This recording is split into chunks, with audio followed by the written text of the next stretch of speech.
Okay, hello dear brothers and sisters. So welcome to Indian polity. So இந்திய அரசமைப்பு எல்லாம் ஒன்று தான் சரியா. இந்திய அரசமைப்பு ஸோ சிலபஸ் எல்லாமே கொடுத்துருப்பாங்க, இந்திய ஆட்சியல்னு கொடுத்துருப்பாங்க இல்லையா. ஸோ எல்லாமே இந்தியன் பாலிட்டி அப்படின்றதான் குறிக்கும். ஸோ இந்தியன் பாலிட்டி பற்றி நம்ம இப்போ இந்த ஒரு வீடியோவில் நீங்கள் என்ன பார்க்க போறீங்க அப்படின்னா, ஆல்ரெடி நம்ம ஒரு 3 ஷெட்யூல் முடிச்சிட்டோம் இல்லையா. அந்த 3 ஷெட்யூல் முன்னாடி வரைக்கும் நம்ம 10th ஸ்டாண்டர்டில் கூடிய அந்த எஸ்சிஆர்டியில் கூடிய 10th ஸ்டாண்டர்ட் கூடிய அந்த 3 யூனிட் முடிச்சிருப்போம். அதே போல் 12th ஸ்டாண்டர்டில் இருக்கக்கூடிய ஒரு 4 யூனிட் முடிச்சிருப்போம். போன இதில் பார்த்தோன்னா நீதித்துறையோட நம்ம முடிச்சிருப்போம் சரியா. நீதித்துறை சார்ந்து நம்ம முடிச்சிருப்போம். அதே போல் அதுக்கு அடுத்து போன டெஸ்ட்டில் உள்ளாட்சி அரசாங்க லோக்கல் செல்ஃப் கவர்மெண்ட் அப்படின்றத பார்த்துருப்போம். லோக்கல் செல்ஃப் கவர்மெண்ட்டில் கிராம உள்ளாட்சிகள் அதே போல் நகர்ப்புற உள்ளாட்சிகள் அப்படின்றத பார்த்துருப்போம் இல்லையா.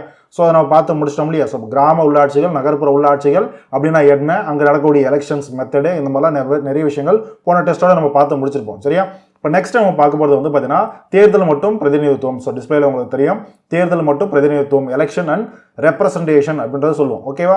ஸோ எலெக்ஷன்ஸ் பற்றின ஒரு பேசிக் இன்ஃபர்மேஷன் ப்ளஸ் ரெப்ரசன்டேஷன். இப்போ ரெப்ரசன்டேட்டிவ் பீப்புளுடைய ரெப்ரசன்டேட்டிவ் யாரு, நம்மளால் தேர்ந்தெடுக்கப்பட்ட மக்கள். இப்போ நம்மளுக்காக ஒருத்தர் நிற்கிறார் அப்படின்னா, நம்மளால ஒருத்தர் தேர்ந்தெடுக்கப்படுறார் அப்படின்னா நம்மளுக்காக அவரை நம்ம என்ன சொல்லுவோம், என்னுடைய ரெப்ரசன்டேட்டிவ் சொல்லுமா. இப்போ நிறைய பேர் நம்ம ஸ்கூல் படிக்கும் போதோ இல்லை பொதுவாக எங்கேயோ நம்ம கிளாஸ் ரெப்ரசன்டேட்டிவ்னு ஒருத்தர் இருப்பார் சரியா. ஒரு பையன் கிளாஸ் ரெப்ரசன்டேட்டிவாக இருப்பான். அப்படின்னானது அந்த கிளாஸுக்கு தேவையான எல்லா விஷயத்தையும் மேக்ஸிமம் என்ன சொல்லுவாங்க, அந்த கிளாஸுடைய டீச்சர் பொதுவாக யாரும் என்ன பண்ணுவாங்க, கூப்பிட்டு அந்த பையனுக்கு தான் அந்த வேலை வைப்பாங்க இல்லையா. அப்போது அந்த கிளாஸுடைய பசங்களுக்காக அவங்க பசங்களுடைய ரெப்ரசன்டேட்டிவாக ஒருத்தர் தேர்ந்தெடுக்கப்படுறார் ஓகேவா. ஸோ அந்த மாதிரி தான் மக்களாகிய நம்மளுக்கு தேவையான விஷயங்கள் செய்யணும். ஒரு அரசாங்கத்தில் போய் மக்களுக்கான ஒரு விஷயமா அவர் குரல் கொடுக்கணும். அந்தந்த பகுதியில் தேர்ந்தெடுக்கப்பட்ட அந்தந்த பகுதியில் இருக்கக்கூடிய மக்களால் ஒருத்தர் தேர்ந்தெடுக்கப்படக்கூடிய அந்த பிரதிநிதி அந்த தேர்ந்தெடுக்கப்பட்ட பகுதியில் இருக்கா இல்லையா மக்கள், அவங்களுக்காக என்ன பண்ணுவார், அரசாங்கத்தில் போய் உட்காந்து அவரே மக்களுக்காக ரெப்ரசன்ட் பண்ணி தேவைகளை பூர்த்தி செய்வார் புரியுதா. அப்போ நம்மளால ஒருத்தர் தேர்ந்தெடுக்கப்படுறார் அப்படின்னா அவர் தான் பிரதிநிதி அப்படின்றது சொல்லுவோம், அதான் ரெப்ரசன்டேட்டிவ். ஃபார் எக்ஸாம்பிள் இப்போ நம்முடைய தமிழ்நாடு மாநில சட்டமன்ற தேர்தல் வருதுன்னா நம்மளால தேர்ந்தெடுக்கப்படக்கூடிய நம்மளுக்கான ஒரு பிரதிநிதி யாரு, எம்எல்ஏஸ். இப்போ அதே போல மக்களவை தேர்தல் வருது, லோக்சபா தேர்தல் வருது அப்படின்னா நம்மளால் தேர்ந்தெடுக்கப்படக்கூடிய நம்மளுக்கான ரெப்ரசன்டேட்டிவ் யாரை எடுப்போம், யார் பிரதிநிதியாக தேர்ந்தெடுப்போம், நம்மளுக்கான உறுப்பினராக ரெப்ரசன்டேட்டிவாக எம்பிஸை செலக்ட் பண்ணுவோமா, அதுதான் ஓகேவா. ஸோ அதுதான் தேர்தல் மற்றும் அது தொடர்போடு இருக்கக்கூடிய பிரதிநிதித்துவம் ரெப்ரசன்டேஷன் அப்படின்ற ஒரு விஷயத்த எந்த ஒரு வீடியோவில் பார்க்க போகிறோம். இது பார்ட் 1 வீடியோ ஓகேவா. ஸோ ஓகே, ஸோ அழகாக நோட்ஸ் எடுத்துக்கோங்க, அதே போல் சொல்லக்கூடிய விஷயத்தை அழகாக கவனிச்சுக்கோங்க சரியா. ஸோ ஓகேம்மா, ஃபஸ்ட்டு தேர்தல் மற்றும் பிரதிநிதித்துவம். ஸோ அழகாக டாபிக் போட்டுக்கோங்க, பார்த்துருவோமா. ஸோ அதே போல் இன்னொரு முக்கியமான விஷயம், ரொம்ப டீப் நாலேஜோட இந்த ஒரு யூனிட்ஸ்லாம் இருக்குமான்னு கேட்டிங்கன்னா இருக்காது. ஆக்சுவலாக ஒரு 12th ஸ்டாண்டர்ட் படிக்கக்கூடிய ஸ்டூடெண்ட்டுக்கு என்ன பார்த்தீங்கன்னா தேர்தல்லாம் என்ன, பிரதிநிதித்துவம்னா என்னன்னு சொல்லி தெரிகிற அளவுக்கு தான் கொடுத்துருப்பாங்க. மற்றபடி நம்ம எலெக்ஷன்ஸ் பற்றியோ எலெக்ஷன் சிஸ்டம் பற்றியோ இல்லை டைப்ஸ் ஆஃப் எலெக்ஷன்ஸ் பற்றியோ நம்ம இதில் ஒரு சில பாயிண்ட்ஸ் தான் வரும். ரொம்ப டீட்டெயிலாக தெரிஞ்சுக்கணும் அப்படின்னா நம்ம என்ன பண்ணுவோம், லட்சுமிகாந்தில் இருக்கக்கூடிய புத்தகத்தில் இருக்கக்கூடிய அவுட் ஆஃப் சோர்சஸ் லேட்டஸ்ட் ஸ்டேஜில் இந்த கிளாஸஸ்லாம் ஃபஸ்ட்டு எஸ்சிஆர்டிலாம் கொஞ்சம் முடிச்சிருவோம் புரியுதா. அதுக்கப்புறம் நம்ம பார்த்தீங்கன்னா ஒரு ரிவிஷன் பண்ணும்போதோ இல்லை வேறு ஏதாவது கிளாஸஸ் நம்ம பார்க்கும்போதோ இன்னும் நம்ம டீட்டெயிலாக படிக்கலாம் சரியா. ஸோ என்ன இருக்குதுன்னு பார்த்தீங்கன்னா அழகாக சொல்கிறத அழகாக நோட்ஸ் எடுத்துகிட்டே வாங்க, அழகாக ஃபாலோ பண்ணிட்டு போயிடலாம் சரியா. ஸோ ஓகேம்மா, ஸோ ஃபஸ்ட்டு பார்த்தீங்கன்னா தேர்தல் மற்றும் பிரதிநிதித்துவம். ஸோ ஃபஸ்ட்டு பாருங்கள், ஸோ வாக்குரிமை, ஒரே விஷயமா வாக்குரிமை சரியா. வாக்குரிமை அப்படின்றது ஓட்டிங் ரைட் புரியுதா. இப்போ வாக்குரிமை அப்படின்னு சொல்லக்கூடிய ஒரு சொல், வாக்குரிமைன்னு சொல்லக்கூடிய ஒரு சொல், ஃப்ரான்ச்சைஸ் அப்படின்னு சொல்லக்கூடிய ஒரு சொல் பார்த்தீங்கன்னா சுதந்திரம் அப்படின்ற பொருள் தரக்கூடிய, சுதந்திரம் அப்படின்றது ஃப்ரீ பாருங்க, ஃப்ரீடம் இருக்கு இல்லையா. ஸோ அந்த சுதந்திரம் என்று பொருள் தரக்கூடிய ஒரு வேர்டு, என்ன வேர்டு அது, ஃப்ராங்க்னு சொல்லக்கூடிய வேர்டு. நல்லா பாருங்க, தமிழில் படிக்கும்போது நம்ம பிராங்க் அப்படின்ற மாதிரி படிப்போம், ஆனால் இது என்னது முன்னாடி அக்கு இருக்குன்னு மாதிரி சேர்த்துக்கோங்க சரியா. ஃப்ராங்க்னு சொல்லக்கூடிய ஒரு வேர்ட்லேருந்து வந்தது, அதான் சைடில் போட்டிருப்பேன்.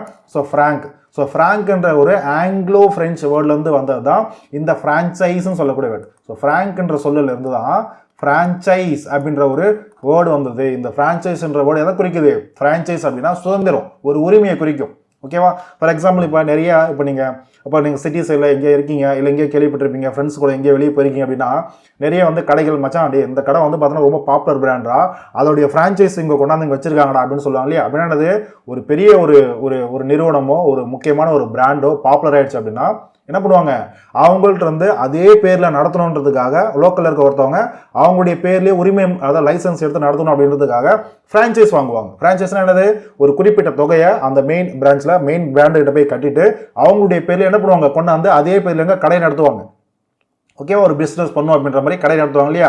அப்போது ஒரு குறிப்பிட்ட பணம் கொடுத்தோன்னே அவங்க என்ன பண்ணுவாங்க, ஓகே எங்கள் பேரில் நீங்கள் ஒரு கடையை நடத்திக்கோங்க அப்படின்னு சொல்லிட்டு ஒரு உரிமையை கொடுப்பாங்க இல்லையா, ஒரு சுதந்திரத்தை கொடுப்பாங்க இல்லையா, அதுதான் ஃப்ரான்ச்சைஸ் புரியுதா.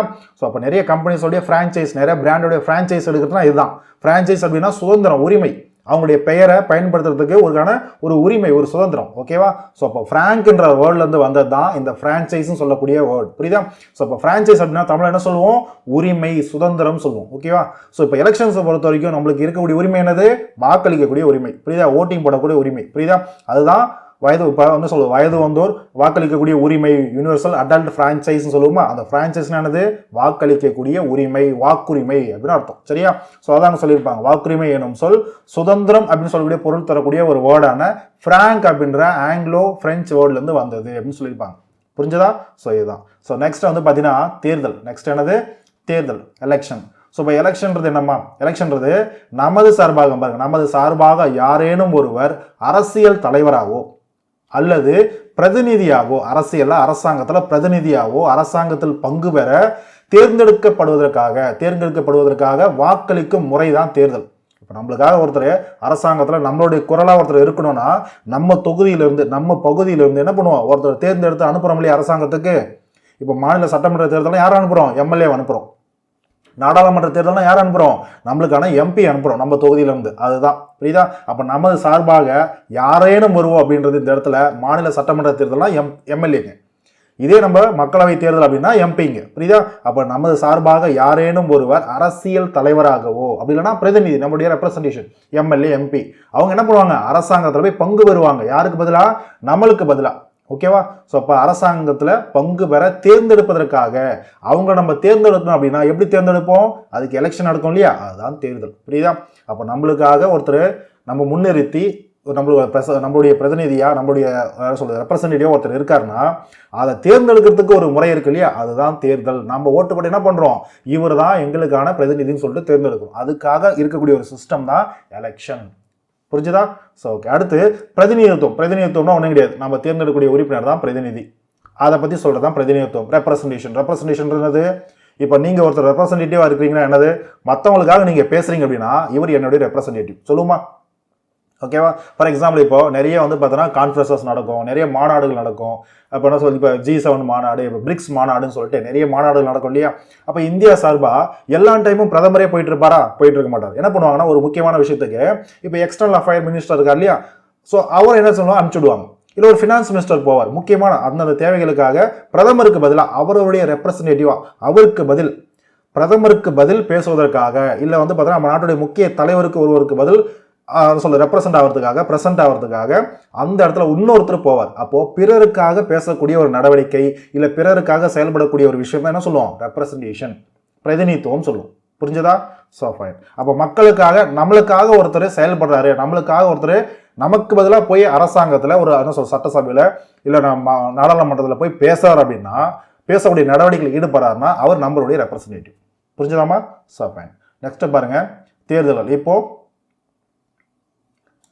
கான்ஸ்டியூஷன் பார்ட்டுக்கு வரும். ஸோ தேர்தல்கள் நல்லா பாருங்கள், நிறைய ஸ்டோரிஸ் மாதிரி இருக்கும். நல்லா பாருங்கள், இப்போ 12th ஸ்டாண்டர்டில் இந்த ஒரு புத்தகத்தை எடுத்து படிச்சிங்கன்னு வச்சுக்கோங்களேன். இப்போ எலெக்ஷன் ரெப்ரசன்டேஷன் 11th ஸ்டாண்டர்ட் இருக்கும். அது நீங்கள் எடுத்து படிச்சிங்கன்னா நிறைய ஸ்டோரிஸ் இருக்கும். நிறைய ஸ்டோரிஸ்னால் என்னென்னா அதை பார்த்தீங்கன்னா அந்த 11th ஸ்டாண்டர்ட் கூடிய பசங்களுக்கு புரிய வைக்கிற மாதிரி சொல்லியிருப்பாங்க. ஆனால் நம்ம எக்ஸாம் பாயிண்ட் ஆஃப் வியூ நம்மளுக்கு எது முக்கியமான பாயிண்ட்ஸ் தேவையோ அதை மட்டும் படித்தா போதும். அதே போல் ஸ்கூல் புக்கை கம்பல்சரி எந்த யூனிட் நம்ம பார்த்தாலும் சரி, எந்த யூனிட் நோட்ஸ் எடுத்துருந்து உங்களுக்கு கிளாஸஸ் நடத்தினாலும் சரி, நோட்ஸ் எடுத்துக்கோங்க. அதே சமயத்தில் SCRT புக் கண்டிப்பாக ஒரு டைமாவது படிச்சு பாருங்க. மினிமம் ஒரு டைமாவது படிங்க. புரியுதா? அப்போதான் ஸ்கூல் புக்ஸை பார்த்தா ஒரு என்ன சொல்லுவது, ஒரு ஃபுல்ஃபில்மெண்ட்ன்றது கிடைக்கும். ஓகே, ஸ்கூல் புக்ஸும் நான் பார்த்துட்டேன், அதில் என்ன இருக்குன்ற அந்த ஸ்டோரியெல்லாம் நான் படிச்சிருக்கேன், நோட்ஸும் நான் பார்த்துருக்கேன், அந்த நோட்ஸில் இருக்க தான் அங்கேயும் இருக்குது. புரியுதா? அதே போல் இந்த நோட்ஸில் சொல்லப்படாத ஏதோ ஒரு விஷயம் நாங்கள் படித்தேன், இது ரொம்ப இம்பார்ட்டண்டாக இருக்குன்னு மேக்ஸிமம் உங்களுக்கு இருக்காது. நோட்ஸில் மேக்ஸிமம் கொடுத்துருவேன். இல்லை தெரியுது அப்படின்னா நீங்கள் அந்த நோட்ஸ்லேயே ஆட் பண்ணிக்கும் செஞ்சுக்கலாம். புரியுதாமா? So okay. ஸோ நெக்ஸ்ட் பாருங்கள், எலெக்ஷன். ஸோ இப்போ இந்திய அரசியலமைப்பில் எலெக்ஷன் அப்படின்றது ஒரு பகுதியாகவே, ஒரு பார்ட்டாகவே இருக்குது. புரியுதா? ஸோ எலெக்ஷன் இந்திய அரசியலமைப்பில் இருக்கக்கூடிய பகுதி 15 எதை பற்றி பேசுது அப்படின்னா எலெக்ஷன்ஸ். புரியுதா? ஸோ அப்போ தேர்தல்கள் அப்படின்னு சொல்லி எலெக்ஷன் அப்படின்றது இந்திய அரசியலமைப்புடைய கான்ஸ்டியூஷன் ஆஃப் இந்தியாவுடைய பார்ட் 15 எதை பற்றி பேசுதுன்னா தேர்தல்களை பற்றி பேசும். அதே போல் நிறைய சட்டப்பிரிவுகள் இருக்கு இல்லையா? நிறைய ஆர்டிகல்ஸ் இருக்குமா? அதில் ஆர்டிகல் 324 329 வரைக்கும் எலெக்ஷன்ஸை பற்றி பேசும்.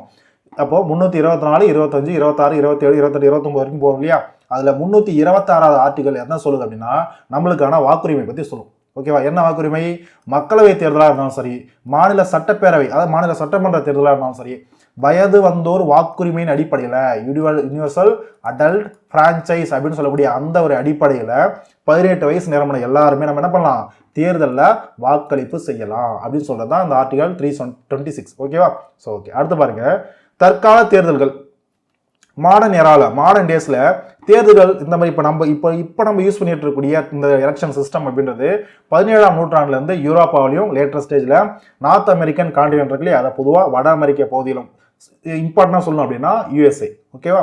ஸோ அப்போ ஆரம்பத்தில் ஐரோப்பாவிலையும் அதை யூரோப்லையும் லேட்டர் ஸ்டேஜில் நார்த் அமெரிக்கன் சைடில் முக்கியமான யுனைடெட் ஸ்டேட்ஸ்லையும் இது தொடங்குச்சு அப்படின்னு சொல்லியிருப்பாங்க. இதுக்கு முன்னாடி இப்போ நம்ம தமிழகம்னு எடுத்துட்டா நம்ம என்ன நம்மளுடைய பிற்கால சோழனுடைய காலத்தில் நம்ம உத்தரமேரு கல்வெட்டு எல்லாம் படிச்சிருக்கோம் இல்லையா? அப்போ குடவோலை முறை மூலயமா உறுப்பினர்களை கிராமத்தில் தேர்ந்தெடுத்தாங்க அப்படின்ற விஷயத்தெல்லாம் நம்ம படிக்கிறோம். ஓகேவா?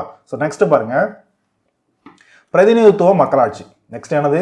பிரதிநிதித்துவ மக்களாட்சி, அதாவது டெமோக்ராட்டிக் ரெப்ரசன்டேஷன் அப்படின்னு சொல்லுவோம். ஸோ பிரதிநிதித்துவ மக்களாட்சி அப்படின்றது ஒன்றும் கிடையாது. மக்களாட்சி, மக்களாகிய நாம் மக்களாட்சி செய்யணும். அப்போ நம்மளுக்காக எல்லா மக்களும் போயிட்டு சட்டமன்றத்தில் உட்காந்துட்டு ஆட்சி பண்ண முடியுமா? முடியாது இல்லையா? ஏன்னா முக்கியமாக நம்மளுடைய பாப்புலேஷன் அவ்வளோ. ஓகேவா? சட்டமன்றத்தில் இருக்கக்கூடிய மொத்த எண்ணிக்கையே வந்து பார்த்தீங்கன்னா 234 சீட்டு தமிழ்நாடு பொறுத்த வரைக்கும். ஆனால் நம்மளுடைய மக்கள் தொகை எவ்வளோ? எல்லாரும் போய் உட்காந்து நம்மளுக்கான சட்டத்தை இயற்ற முடியுமா? முடியாது. அப்போ என்ன பண்ணுறோம்? அதே போல் நம்மளுக்கான அன்றாட தேவைகள் இருக்கும், நிறைய வேலைகள் இருக்கும், நம்ம வாழ்க்கையை நம்ம போகணும். அதே போல் நம்மளுக்காகவும் ஒருத்தர் இருந்து நம்மளுக்கு தேவையானது செய்யணும். அதுக்காக தான் நம்ம ரெப்ரசன்டேட்டிவாக எம்எல்ஏஸை சூஸ் பண்ணுறோம். புரியுதா? அப்படி சூஸ் பண்ணக்கூடிய ஒரு முறை தான் இந்த பிரதிநிதித்துவ மக்களாட்சி. அப்போ மக்களாட்சி, மக்களால் நடத்தக்கூடிய ஒரு ஆட்சி, மக்களாட்சி நடக்குது. அதுல மக்களால் தேர்ந்தெடுக்கப்பட்ட ஒரு பிரதிநிதி மக்களுக்காக போய் நின்று ஆட்சி பண்றாரு.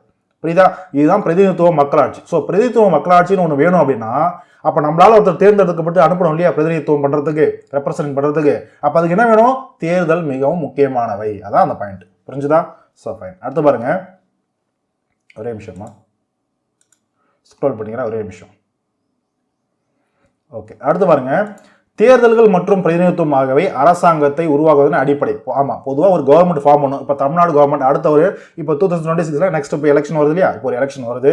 இப்போ 2024 2031 வரைக்கும் ஒரு ஆட்சின்றது அமையணும், ஒரு அரசாங்கம்ன்றது அமையணும்னு வச்சுக்கோங்களேன். அதுக்கு தேர்தல் வேணுமா? ஓகேவா? தேர்தல் நடத்தணுமா?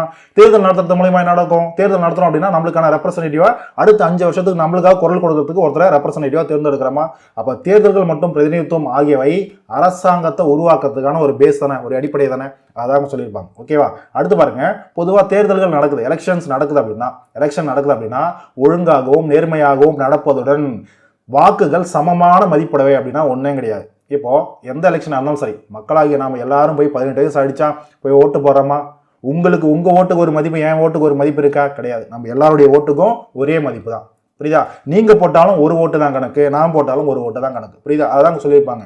தேர்தல்கள் ஒழுங்காகவும் நேர்மையாகவும் நடக்கிறது அது மட்டும் கிடையாது, நம்முடைய வாக்குடைய மதிப்புன்றது, வேல்யூன்றது உங்களுக்கு ஒரே மாதிரி தான், எனக்கும் ஒரே மாதிரி தான். அப்படின்னா அது சமமான மதிப்புடவை அப்படின்னு சொல்லிடுறாங்க. புரியுதா? ஸோ இதான் சேம். அடுத்து பாருங்க, பெரும்பான்மையினரின் விருப்பம் நிறைவேற்றுவதுடன். ஆமா, ஒரு எலெக்ஷன் நடக்குது, ஒரு தொகுதியில் இப்போ நம்ம போய் ஓட்டு போகிறோம், நம்மளுக்கான பிரதிநிதி யாருன்ட்டு. இப்போ ஒரு தொகுதி இருக்குன்னு வச்சுக்கலாம், ஒரு கான்ஸ்டியூன்சி இருக்கு. அந்த கான்ஸ்டியூன்சியில் நிறைய வேட்பாளர்கள் நிற்பாங்க இல்லையா? ஒவ்வொரு கட்சியை சேர்ந்தவங்களோ இல்லை நிறைய சுயேட்சை வேட்பாளர்களோ நிறைய பேர் நிற்பாங்க. எனக்கு என்ன சொல்லுது, என்ன தேர்ந்தெடுக்க உங்களுக்காக நான் போய் பிரதிநிதித்துவம் பண்ணுறேன், ரெப்ரசன்டேட்டிவாக இருக்குன்னு சொல்லுவாங்க இல்லையா? அப்போது அவங்க நம்ம தேர்ந்தெடுக்கிறோம். அப்போ நிறைய மக்கள் யாருக்கு ஓட்டு போடுறாங்களோ அப்போ அவங்க என்ன பண்ணுவாங்க, அந்த பெரும்பான்மை, அதான் மெஜாரிட்டி. அப்போ மெஜாரிட்டி பீப்புள் யாரை சூஸ் பண்ணுறாங்களோ அவர் தான் ரெப்ரசன்டேட்டிவாக இருப்பார் இல்லையா எலெக்ஷன் போடும்போது. அப்போ பெரும்பான்மை மக்களுடைய விருப்பம் நிறைவேற்றப்படுவதுடன், ஓகேவா, நிறைவேற்றப்படுவதுடன் சிறுபான்மையுடைய மைனாரிட்டிஸுடைய நலனும் மதிக்கப்படுகிறது. எப்படி சார்?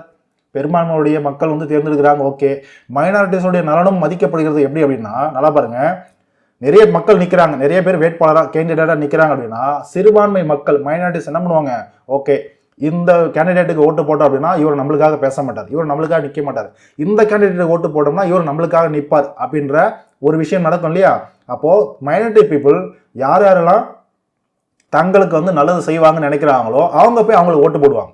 ஓகேவா? அப்போ பெரும்பான்மை மக்களுடைய விருப்பம்ன்றதும் இந்த இடத்துல நிறைவேற்றப்படும்.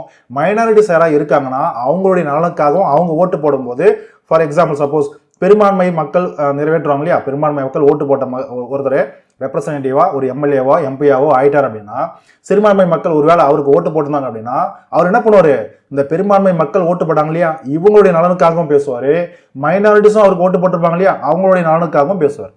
புரியுதா? ஸோ அப்போ பெரும்பான்மையுடைய விருப்பம் நிறைவேற்றப்படுவதுடன் அவங்களுடைய ஆசையும் நிறைவேறும்.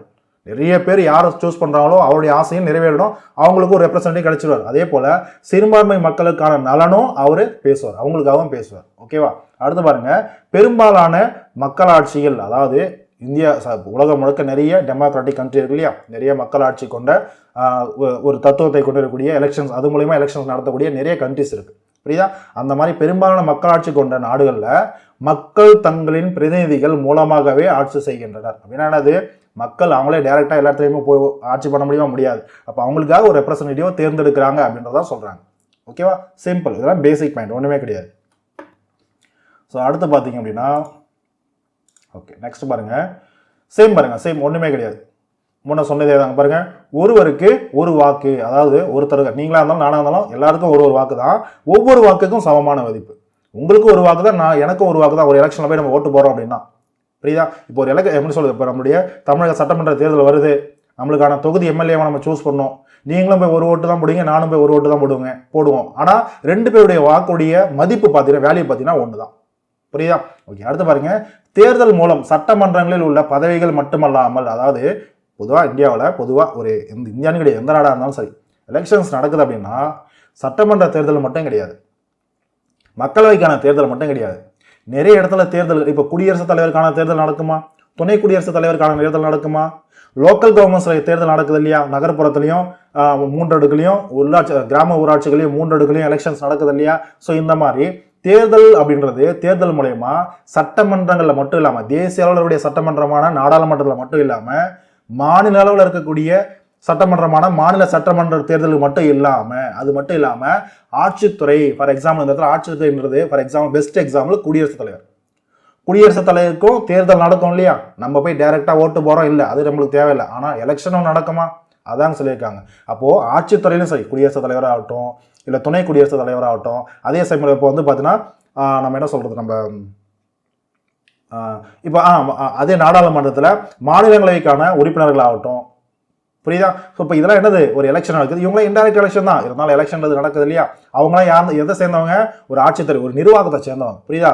அப்போ ஆட்சித்துறைன்றதுலையும் எலெக்ஷன்ஸ் நடக்குது இல்லையா, சட்டமன்றம் இல்லாமல் ஆட்சித்துறையிலையும் எலெக்ஷன்ஸ் நடக்குது, நீதித்துறைகள்லையும் எலெக்ஷன் நடக்குது, வட்டார உள்ளாட்சி அமைப்புகள்லையும் ஒரு சில பதவிகளுக்கு நம்ம என்ன பண்றோம், மக்களாகி நாம டைரக்டா ஓட்டு போடுவோம், இல்லை மறைமுகமாக ஓட்டு போட்டு தேர்ந்தெடுக்கப்படுவாங்க. புரியுதா? ஸோ இதுதான் பார்த்தீங்கன்னா எலெக்ஷன்றது பல்வேறு வகையில் நிறைய இடங்கள்ல எலெக்ஷன்ஸ் யூஸ் பண்றாங்க. எதுக்காக, தங்களுக்கான மக்களுக்கான ரெப்ரசன்டேட்டிவா தேர்ந்தெடுக்கணுன்றதுக்காக தான். புரிஞ்சுதா? So fine. நெக்ஸ்ட் பார்த்தீங்கன்னா தேர்தலியல் அப்படின்றது கொடுத்துருப்பாங்க. தேர்தலியல்னா என்னமா, தேர்தலியல் அப்படின்றது தேர்தல்கள் தொடர்பான புள்ளி விவரங்கள் மற்றும் முடிவுகளை கற்றறியக்கூடிய கல்வி, அதாவது தேர்தல்களை பற்றி படிக்கிறது. இதுதான் தேர்தலியல் தமிழ்ல சொல்லுவோம். ஆங்கிலத்தில் என்ன பேரு, செஃபாலஜி. புரியுதா? Be silent. ஓகேவா? பி சைலண்ட், செஃபாலஜி அப்படின்னு படிப்போம். ஓகேவா? ஸோ பாருங்க, சரியா? அது படிக்கும்போது எப்படி படிக்கணும், செஃபாலஜி அப்படின்னு படிக்கணும். ஓகேவா? ஸோ செஃபாலஜி அதுதான் பார்த்தீங்கன்னா ஸ்டடி ஆஃப் எலெக்ஷன். சரியா? எலெக்ஷன் மெத்தட் அதை பற்றி படிக்கிறது. தேர்தல்கள் தொடர்பான ஸ்டாட்டிஸ்டிக்ஸ், அதாவது புள்ளி விவரங்களை படிக்கிறது, முடிவுகளை கற்றறியக்கூடிய கல்வி முறை, இது எல்லாமே தேர்தல் சார்ந்தது. அதான் தேர்தலியல். ஓகேவா? அடுத்து தேர்தல் நடக்குது அப்படின்னா எலெக்ஷன்ஸ் மெத்தட்ல நிறைய மெத்தட்ஸ் இருக்கு இல்லையா. அதாவது எலெக்ஷன்றது இப்படிதான் கண்டக்ட் பண்ணணும் கிடையாது, நிறைய வகையான எலெக்ஷன்ஸ் மெத்தட் இருக்குது. அதுல ஒரு 4-5 விஷயம் தான் ஸ்கூல் புக்ஸ்ல எஸ்சிஆர்டில கொடுத்துருப்பாங்க. சரி, அதை பார்த்துருமா, அதுதான் தேர்தல் முறைமைகள் கொடுத்துருக்காங்க. ஓகேவா? தேர்தல் முறைமைனா ஒன்றும் கிடையாது, எலெக்ஷன் சிஸ்டம். சரியா? எலக்டோரல் சிஸ்டம், அந்த சிஸ்டத்தை பத்தி படிக்கிறது, அந்த முறைமையை பத்தி படிக்கிறது தான் தேர்தல் முறைமைன்னு கொடுத்துருப்பாங்க. இதுல பன்மைத்துவம் பெரும்பான்மைன்னு கொடுத்துருவாங்க. பன்மைத்துவம்னா ஒன்றும் கிடையாது, புளூரலிட்டி. பெரும்பான்மை, மெஜாரிட்டி. புரியுதா? பொதுவாக மெஜாரிட்டி பற்றி படிக்கிறது. அதாவது ஒருத்தர் தேர்ந்தெடுக்க போறார் அப்படின்னா மெஜாரிட்டின்றது தேவை இல்லையா, பெரும்பான்மைன்றது தேவை இல்லையா, அதான் பன்மைத்துவம்னாலும் பெரும்பான்மை அப்படின்னாலும் அதுதான், அதை பற்றி படிக்கிறது. அப்போ நிறைய வகையான மெஜாரிட்டி, எந்தெந்த மாதிரியான மெஜாரிட்டி மூலயமா ஒரு டைப் ஆஃப் எலெக்ஷன்ஸ்லாம் நடக்குது அப்படின்றதான் படிக்கிறது தான் நெக்ஸ்ட் நம்ம பார்க்க போறோம். ஸோ அழகாக கவனிச்சுக்கோங்க. சரியா? ஓகேம்மா. So first பார்த்துருமா. ஸோ இந்த பன்மைத்துவம், தேர்தலுக்கான இந்த பன்மைத்துவம், பெரும்பான்மை, மெஜாரிட்டி அப்படின்றதுல ஒரு 5 வகையான சிஸ்டம் மட்டும் கொடுத்துருப்பாங்க. அதுதான் நம்ம பார்க்க போகிறோம். சரியா? இதில் ஃபர்ஸ்ட் ரொம்ப மோஸ்ட் காமன், இந்தியாவில் நம்ம அதிகமாக பயன்படுத்தக்கூடிய, நிறைய எலெக்ஷனில் பயன்படுத்தக்கூடிய ஒரு முக்கியமான ஒரு சிஸ்டம் தான் இந்த first past the post. First past the post, முதல் நிலையை கடந்து செல்லுதல். முதல் நிலையை கடந்து செல்லுதல். ஓகேவா? முதல் நிலையை கடந்து இதெல்லாம் என்னன்றது ரொம்ப சிம்பிள் தான், ஒன்றுமே கிடையாது. பார்த்துருமா? அடுத்து பிளாக் ஓட், தொகுதி வாக்கு. அடுத்து பார்ட்டி பிளாக் ஓட், கட்சி தொகுதி வாக்கு. Simple simple translation. அடுத்து பாருங்க, மாற்று வாக்கு, ஆல்டர்னேட்டிவ் ஓட். புரியுதா? இரு சுற்று முறை, 2 round system, double round system. ஓகேவா? இதை பற்றி மட்டும் தான் கொடுத்துருப்பாங்க. ஜஸ்ட் இதை மட்டும் நம்ம பார்க்கலாம். ஓகேவா? என்னன்றதை பார்த்துருமா? ஃபர்ஸ்ட், இது இந்தியாவில் அதிகமாக என்ன சொல்றது பயன்படுத்தக்கூடிய ஒரு முறை, முக்கியமானது. முதல்ல நம்ம பார்க்கக்கூடிய இந்த முதலில் நிலையை கடந்து செல்லுதல், ஃபர்ஸ்ட் பாஸ்ட் த போஸ்ட். ஓகேவா? பார்த்துருவோமா? ஓகே, ஒரே நிமிஷமா. ஓகேவா? ஃபர்ஸ்ட் அதை பார்த்தீங்கன்னா ஃபர்ஸ்ட் பாஸ்ட் த போஸ்ட். ஓகேவா? FPTP சிஸ்டம் அப்படின்னு சொல்லுவோம். ஓகேவா? ஸோ இது வந்து பார்த்தீங்கன்னா இப்போ ஒரு வேட்பாளர் செல்ல தகுந்த வாக்குகளில், ஒரு வேட்பாளர் செல்ல தகுந்த வாக்குலாம் ஒன்றும் கிடையாது. இப்போ ஒரு தொகுதி இருக்கு, சிம்பிளா பார்த்துருமா? பாரு, இப்போ அங்கே ஒரு தொகுதி இருக்கு. அது இப்போ நீங்கள் இருக்கக்கூடிய ஒரு தொகுதியை எடுத்துக்கோங்க, உங்களுடைய கான்ஸ்டிடுவன்ஸை எடுத்துக்கோங்க. புரியுதா? இப்போ நம்முடைய ஒவ்வொருத்தருக்கும் ஒரு தொகுதி, நீங்கள் ஒரு தொகுதியை சார்ந்தவங்களா இருப்பாங்க இல்லையா? அப்போ ஒரு தொகுதி இருக்கு, ஒரு வேட்பாளர், அந்த இடத்துல நிறைய வேட்பாளர்கள் நிற்பாங்க, ரெப்ரசன்டேட்டிவா ஆகணும்னு சொல்லிட்டு நிற்பாங்களா, எலெக்ஷன் நிற்பாங்க இல்லையா? அதுல ஒரு வேட்பாளர், ஃபார் எக்ஸாம்பிள் இப்போ அந்த என்ற வேட்பாளர், ஒரு வேட்பாளர் செல்ல தகுந்த வாக்குகள் அப்படின்னா மக்கள் எல்லாரும் போய் அந்த எலெக்ஷன்ல ஓட்டு போட்டிருப்பாங்க. யாரை சூஸ் பண்ணணும் சொல்லிட்டு எல்லாரும் அவங்களுடைய விருப்பத்துக்கு தகுந்த மாதிரி ஓட்டு போட்டிருப்பாங்க இல்லையா? இதுல வேல்யூடு ஓட்டு. என்ன வேல்யூடு ஓட்டு? இப்போ நிறைய பேர் நோட்டாக்கெல்லாம் ஓட்டு போடுவோம் இல்லையா? அதெல்லாம் வேல்யூடு ஓட்டான்னு கேட்டீங்கன்னா அது வேல்யூடு ஓட்டே கிடையாது. புரியுதா? இப்போ செல்ல தகுந்த ஓட்டு, நோட்டா இல்லாமல் மற்ற யாரெல்லாம் கரெக்டாக ஓட்டு போட்டுருக்காங்களோ, சரியாக ஓட்டு பதிஞ்சிருக்கோ, அதெல்லாம் செல்ல தகுந்த ஓட்டுகள். அப்போ ஒரு வேட்பாளர் செல்ல தகுந்த வாக்குகளில் போட்ட வாக்குகளில் பிற வேட்பாளரை விட, மற்ற வேட்பாளர்களை விட அதிக வாக்குகளை பெற்றிருந்தார் அப்படின்னா அவர் தான் ஜெயிச்சவர்னு அர்த்தம். புரியுதா? சிம்பிளா சொல்லணும் அப்படின்னா, இப்போ ஃபார் எக்ஸாம்பிள் இந்த ஒரு தொகுதியில 4 பேர் நிக்கிறாங்கன்னு வச்சுக்கோ, 4 பேர் நிக்கிறாங்கம்மா, ஒரு வேட்பாளர் 4 பேர் நிக்கிறாங்க. 3 பேர் வந்து பார்த்தோன்னா ஏதோ ஒரு கட்சி சேர்ந்தவங்க, ஒருத்தர் வந்து பார்த்தீங்கன்னா ஏதோ ஒரு சுயேட்சை வேட்பாளர், ஒரு இண்டிபெண்டன்ட் கேண்டிடேட் நிக்கிறான்னு வச்சுக்கோங்களேன். மக்கள் எல்லாரும் போய் நம்ம ஓட்டு போடுறோமா? இப்போ இந்த 4 பேர்ல இப்போ ஏன்றவருக்கு கிட்டத்தட்ட வந்து பார்த்தீங்கன்னா ஒரு 37% வாக்கு கிடைச்சிருச்சு. மொத்த வாக்குகளில் 37% வாக்கு கிடைச்சிச்சு. அடுத்து பின்றவருக்கு ஒரு 21%, சின்றவருக்கு ஒரு 26%, மீதி இருக்க வாக்குகள் இந்த இண்டிபெண்டன்ட் கேண்டிடேட் கிடைக்குன்னு வச்சுக்கோங்களேன். சிம்பிள். யார் வெற்றி பெற்றவங்க? இந்த ஏன்ற கேண்டிடேட் தான். ஏன்னா மற்ற பிற வேட்பாளர்களை விட அதிக வாக்குகள் யாருக்கு கிடைச்சிருக்கு? இந்த ஏன்ற கேண்டிடேட்டுக்கு. பர்சன்டேஜ்ல அவர் தான் அதிகம். அப்போ ஈஸியா அவர் தான் வெற்றி பெற்றான்னு சொல்லிடுவோம். இதுதான் ஃபர்ஸ்ட் பாஸ்ட் த போஸ்ட். புரியுதா? ஃபர்ஸ்ட் என்ன பண்ணும்? அதிகமான வாக்குகளை பெற்று அந்த போஸ்ட் அதை பாஸ் பண்ணிடணும். புரியுதா? இதுதான் ஃபர்ஸ்ட் பாஸ்ட் த போஸ்ட். இப்படி நீங்க சிம்பிளா ஞாபகம் வச்சுக்கலாம். புரியுதா? அடுத்து பாருங்க, இதுல அறுதி பெரும்பான்மை அவசியம் இல்லை, ரொம்ப இம்பார்ட்டன்ட். இந்த FPTP சிஸ்டம்ல மொத்தமா வாக்கு போடுறாங்க இல்லையா? ஓட்டெடுப்பு நடத்துவாங்களே, வாக்கு போடுறோம் இல்லையா? நம்ம கேண்டிடேட்ஸ்லாம் நிற்கிறாங்க இல்லையா? இதுல நம்ம சிம்பிளா இப்போ நாடாளுமன்றத்திலையோ இப்போ மாநில சட்டமன்றத்திலையோ ஒரு மசோதாவை பாஸ் பண்றோம் அப்படின்னா, ஒரு சாதாரண மசோதா ஒரு சிம்பிள் மெஜாரிட்டியில பாஸ் பண்ணோம் அப்படின்னா, மினிமம் 50% உறுப்பினர்கள் கூட, மினிமம் 50%க்கு மேல இருக்கக்கூடிய உறுப்பினருடைய சம்மதம் வேணும் இல்லையா? சம்மதம் வேணும் இல்லையா? அப்படின்னா அது ஒரு அவையில் இருக்கக்கூடிய மொத்த உறுப்பினர்களை மினிமம் 50%க்கு மேலேயாவது அது பாஸ் ஆகிடும். அப்பதான் அது பாஸ் பண்ணாதான் நம்ம ஒத்துப்போம். புரியுதா? சிம்பிளா சொல்லணும் அப்படின்னா, ஒரு 100 பேர் இருக்காங்க, ஒரு 51 பேராவது ஏதோ ஒரு விஷயத்துக்கு ஓகே சொன்னாதான் நம்ம ஒத்துப்போம். ஏன்னா என்னது, 49 காட்டிலும் 59 பெருசு. அது இல்லாம ஒரு 0.5% தாண்டாங்க, ஒரு பாதிக்கு மேல ஓகே சொல்லிட்டாங்க. அப்போ இது சிம்பிளா தெரியுது இல்லையா? இது சிம்பிளா தெரியுது, இது ரொம்ப முக்கியமானு தெரியுது. ஆனா இந்த மாதிரி சிஸ்டத்துல 50% வாக்குகள் இங்க யாராவது இந்த இப்ப நம்ம பார்த்த விஷயத்துல 50% வாக்குகள் யாராவது பெற்றிருக்காங்கன்னு கேட்டீங்கன்னா யாரும் பெறல. ஆனா மற்றவங்களை காட்டிலும் யார் அதிகமா ஒருத்தர் இருக்காரோ அவர் வெற்றி பெற்றவர். புரியுதா? அப்படின்னா என்ன அர்த்தம்னா, இவர் கம்பல்சரி 50% மொத்த வேல்யூபிள் ஓட்டுல 50%க்கு மேல இவர் வாங்க வேண்டிய அவசியம் கிடையாது. மற்றவங்கள விட அதிகமாக ஓட்டு வாங்கலாவே முடிஞ்சு போச்சு. புரியுதா? அப்போ இந்த FPTP சிஸ்டம்ல பொறுத்த வரைக்கும் 50% ஓட்டுன்றது அதான் என்னது, அறுதி பெரும்பான்மைனா மெஜாரிட்டி. புரியுதா? 50%க்கு மேல ஓட்டு வாங்க வேண்டிய அவசியம் கிடையாது. மற்றவங்களை காட்டிலும் அதிகமான ஓட்டு இருந்தாவே போதும், அது 50% கீழே இருந்தாலும் சரி. ஓகேவா? அடுத்து பாருங்க, இந்த சிஸ்டம் வந்து பாத்தீங்கன்னா ஒரு உறுப்பினர் தொகுதிகளில் பயன்படுத்தப்படுது. அதுனா சார் ஒரு உறுப்பினர் தொகுதி, சிங்கிள் மெம்பர் கான்ஸ்டிடுவன்சி இல்லை சிங்கிள் மெம்பர் டிஸ்ட்ரிக்ட்னு சொல்லுவாங்க. அப்படின்னா என்னன்னா, சிம்பிள். நிறைய பேர் ஒரு தொகுதி இருக்கு, எத்தனை பேர் வேணா போட்டி போடலாம். ஆனா எத்தனை பேர் தான் தேர்ந்தெடுக்கப்படுவாங்க? ஒரே ஒருத்தர் தான் அந்த தொகுதி மக்களுக்கான உறுப்பினராக தேர்ந்தெடுக்கப்படுவாங்க, பிரதிநிதித்துவ தேர்ந்தெடுக்கப்படுவாங்க. அதுதான் ஒரு உறுப்பினர் தொகுதி. அந்த தொகுதியில் ஒருத்தர் தான் சூஸ் பண்ண போகிறோம், ஒருத்தர் தான் தேர்ந்தெடுக்கப்பட போகிறார். அதான் ஒரு உறுப்பினர் தொகுதி. இப்போ ஒரு உறுப்பினர் தொகுதி போன்ற இடங்களில் இந்த மாதிரி எஃபிடிபி சிஸ்டத்தை பயன்படுத்துவாங்க அப்படின்னு சொல்கிறாங்க. ஓகேவா? நெக்ஸ்ட் பாருங்க, வாக்காளர். இந்த சிஸ்டத்தில் வாக்காளர் கட்சிக்காக இல்லாமல் ஒரு பர்டிகுலர் கட்சிக்கு ஓட்டு போடணும் இல்லாமல் என்ன பண்ணுவாங்க, கேண்டிடேட்டுக்கு ஓட்டு போடுவாங்க. முக்கியமாக சார் புரியல சார், இப்போ தமிழ்நாட்டில் டிஎம்கே ஏடிஎம்கே என்ன நிறைய கட்சிகள் இருக்குது. நிறைய பேர் வந்து பார்த்தோன்னா இப்போ எங்கள் தாத்தா பாட்டி எங்கள் அப்பா இவங்களாம் வந்து பார்த்தோன்னா இந்த கட்சியை சேர்ந்தோம், இந்த கட்சிக்கு தான் ஓட்டு போடுன்னு சொல்லிட்டு நிற்கிறாங்க சார். அப்போ அவங்க கட்சிக்கு தான் சார் ஓட்டு போகிறாங்க அப்படின்னு கேட்டிங்கன்னா அவங்க அந்த கட்சிக்கு மட்டுமே ஓட்டு போடுற மக்கள் மட்டும் கிடையாது. நல்லா பாருங்கள், அந்த தொகுதியில் இண்டிபெண்டன்ட் கேண்டிடேட்னு ஒருத்தர் நிற்பார் இல்லையா, அவங்களுக்கு ஓட்டு போடக்கூடிய மக்கள் இருக்காங்க இல்லையா, அவங்களுக்கும் ஓட்டு போடக்கூடிய மக்கள் இருக்காங்க இல்லையா, அவர் ஏதாவது கட்சியை சேர்ந்தவரா கிடையாது, அவர் இண்டிபெண்டன்ட் கேண்டிடேட், சுயேட்சை வேட்பாளர். அப்படி எப்படி ஓட்டு போடுறாங்க? அப்போ இந்த இடத்துல எது முக்கியம் கிடையாது, கட்சி முக்கியம் கிடையாது. யார் முக்கியம்? வேட்பாளர் முக்கியம், கேண்டிடேட்டு முக்கியம். புரியுதா? அப்போது முதல் நிலையை கடந்து செல்தல் அப்படின்ற ஒரு கான்செப்டில் வாக்காளர் கட்சிக்காக ஃபஸ்ட்டு ஓட்டு போகிறதில்ல, மேக்ஸிமம் வேட்பாளர் தங்களுக்கான வேட்பாளர் யாருன்னு சொல்லிட்டு அவருக்கு தான் ஓட்டு போடுவாங்க. புரிஞ்சதா? ஸோ அடுத்து பாருங்கள், பொதுவாக இந்த சிஸ்டம் வந்து பார்த்தோன்னா பேசிக்காகவே இங்கிலாண்டில் தான் ஃபஸ்ட்டு இந்த எஃபிடிபி சிஸ்டம்ன்றது மேக்ஸிமம் வந்து எலெக்ஷன்ஸில் பயன்படுத்துகிறாங்க. லேட்டஸ்ட் ஸ்டேஜில் இங்கிலாந்து, அதுக்கப்புறம் நம்மளுக்கு தெரியும் முக்கியமாக நார்த் அமெரிக்கன், முக்கியமாக அமெரிக்கா, அதுக்கப்புறம் இந்தியாவில் பயன்படுத்துகிறோம். நம்மளுடைய எலெக்ஷன்ஸ் ஃபுல்லாக பேசிக்காக அதை தான் அப்படி தான் பயன்படுத்துகிறோம். இப்போ நம்மளுடைய சட்டமன்ற தேர்தல் 2026 வரப்போகுது அப்படின்னா என்ன சிஸ்டம் அது? எஃபிடிபி சிஸ்டம். எத்தனை கேண்டிடேட் வேணால் உங்களோட தொகுதியில் நிற்கட்டும், நீங்கள் யார் அதிகமான வாக்குகள் பெற்றிருக்காங்களோ அவங்க வெற்றி. அவங்க 50% மேலே பெற வேணாம், ஆனால் 50 அதிகமான வாக்குகள் யார் பெற்றிருக்காங்களோ ஒரு வாக்கு இன்னொருத்தரை விட ஒருத்தர் அதிகமாக பெற்றிருந்தாங்கன்னா அவர் தான் வெற்றி, அவர் தான் ஜெயிச்சவர். புரியுதா? அதான் எஃபிடிபி சிஸ்டம். புரியுதா? அப்போ இங்கிலாந்து, அமெரிக்கா, இந்தியாவிலும் பயன்படுத்துகிறோம் முக்கியமாக. அடுத்து கேரபியன் கண்ட்ரிஸ், பங்களாதேஷில், மியான்மரில், நேபாள், மலேசியா, புரியுதா, தெற்கு பசிபிக் பகுதிகளில் இருக்கக்கூடிய பகுதிகளில் இந்த மாதிரி எலெக்ஷன் சிஸ்டத்தை பயன்படுத்துகிறாங்க. புரிஞ்சதா?